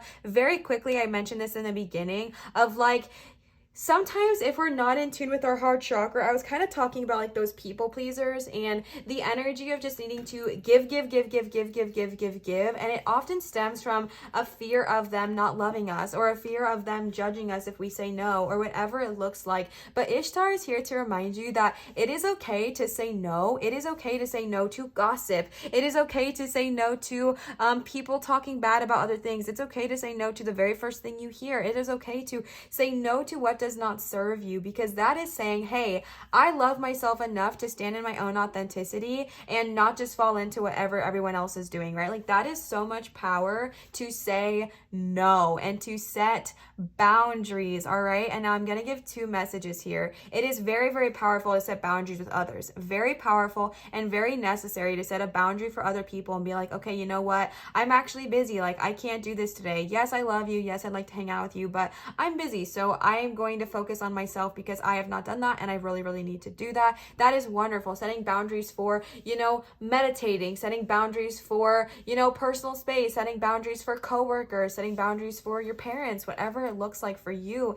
Setting a healthy boundary is a great thing to do with other people. But I'm going to give a very specific message here because we are tuning into the heart chakra as well as the sacral with this cosmic ruby here. This is also about setting boundaries with yourself, right? Like setting boundaries with yourself and following through with them. The next goddess, also Ishtar might want to work out with you as well. The next goddess y'all got is Kuan Yin, who is one of my favorites, compassion. Release judgments about yourself and others and focus on the love and light that is within everyone, okay? You did get the heart chakra, which is no surprise because again, heart chakra is all about love and compassion, which is very similar to Kuan Yin's energy, okay? Release judgment about yourself yourself, okay? Like I said here with the Ishtar, we're not gonna come and talk bad about ourselves either, about getting mad that we, fell into this drama trap. It's okay. Just pick yourself back up again. But again, release judgments about yourself, sacral chakra, release in any of these harsh things you feel about yourself, but also release them about others, right? And that's where it's hard. We're also releasing judgments about other people. Whatever it looks like for you, we're releasing this judgment so we can love with our own, we can love in entirety, we can love fully. And I know it's not easy, but it's so beneficial. And it's specifically because you got the heart chakra as well. Like, this is very, very loud for you, okay? So release judgments about yourself, meaning don't be hard on yourself if you make a mistake or anything like that. Just make amends, fix it, pick yourself back up again and try again. But also release judgments towards others, okay? Release judgments towards others. Don't be try your best not to be judgmental towards them. And maybe remind yourself to hear all sides of the story if you can, like that Raven said, instead of just the very first thing you hear, okay? Focus on the love and light, heart chakra and sacral chakra that is within everyone. Every single body on this planet has love within them. So remind yourself of that when we want to talk bad about, whoever, okay? The last card you got is Cordelia. Go outside. You have been indoors too long. Go outside and get some fresh air, okay? Go get grounded, baby. Green. Go get grounded. Go spend Go spend some time outside with Mama Gaia. Go spend some time in her warmth. Go spend some time hanging out with her and spending some good time, some quality time with her. It is so helpful. And also with Cordelia, it is so helpful to go outside and just ground. It is so beneficial to you. So if you've been inside too long scrolling on your phone or whatever it looks like, that's me, okay? Whatever it looks like for you, go outside, spend some time with the earth, remind yourself of the beauty that is surrounding you. And honestly, being outside is so healing, okay? Being outside is so incredibly grounding. Being outside is so helpful for our body. And obviously, I know that it's actually a privilege to get to move and walk and go outside. But whatever way it looks like for you, if you are not physically able to go outside, crack open a window and get some of that fresh air within you. Kind of just breathe in the air, breathe in Cordelia, and kind of work with her to help you heal, right? Because the earth has healing properties. The earth is so healing. So if you're feeling sick or stressed out or overwhelmed, go get some earth, okay? Go ground, go breathe in some oxygen and stick your feet in the grass and just connect to Cordelia as well as Gaia, all right? Okay, so I'm kind of speeding things along here because this has already been an incredibly lengthy reading, but the last thing I have for y'all today is we're going to do a little bit of book divination. Leah was very curious. We are going to be using this Angels, Spirit Guides, and Goddesses book by Suzanne Gregg. Again, I will link this down below, illustrated by Audra Eclair. So I'm going to be using this book to kind of see if there are any other guides who would like to work with you, okay? So again, if you do not want to work with guides, you do not have to resonate with this or take this, but if you would like to work with guides and you don't know where to start, this is a really awesome way to find some. This is how I have found a lot of the guides I work with, is by book divination and seeing who wants to work with me. So we're going to tune into pile number 3 and see who would like to work with us. I don't know how to do this with my cat right here. All right. Pile number 3. All right. You got Vishnu, who is an awesome Hindu. I don't know why I just said that. Who is an awesome Hindu god, all right? Vishnu will help you create anything you want. Renew your commitment to yourself and to your spiritual growth. Okay, boundaries. Sleep soundly and remember your dreams. Very helpful. And find a lost love, all right? So if you would like to invocate Vishnu, this is a simple way to do so. Vishnu loves beauty, harmony, and order. I have actually done this before, and not to be dramatic, but it was a very cool experience. I actually call Vishnu in every time I set protection around my room now, whenever I call in spirit guides, because I really feel like they helped me. And again, because you did get number 3131, sorry, this is all over the cards, I just want you to be able to see him, because y'all got the number 3131, which is all about creating your perfect life, right? Vishnu is definitely someone to reach out to if you would like, okay? Because he will help you create anything anything that you desire, and it really does work. From my own personal experience, again, I do not serve him, I do not make deals with them or anything like that. I simply ask. So that is what I do here. So I write a letter. This is what I did. I lit a blue candle, and that's what it recommends. I did exactly what they said. So you can light a yellow or blue candle, and I wrote a letter, and I simply asked for help. I was currently struggling when I wrote this with like my finances, and I did not like the job I was in. So I wrote a letter. I wrote a letter to Vishnu, and I just kind of labeled it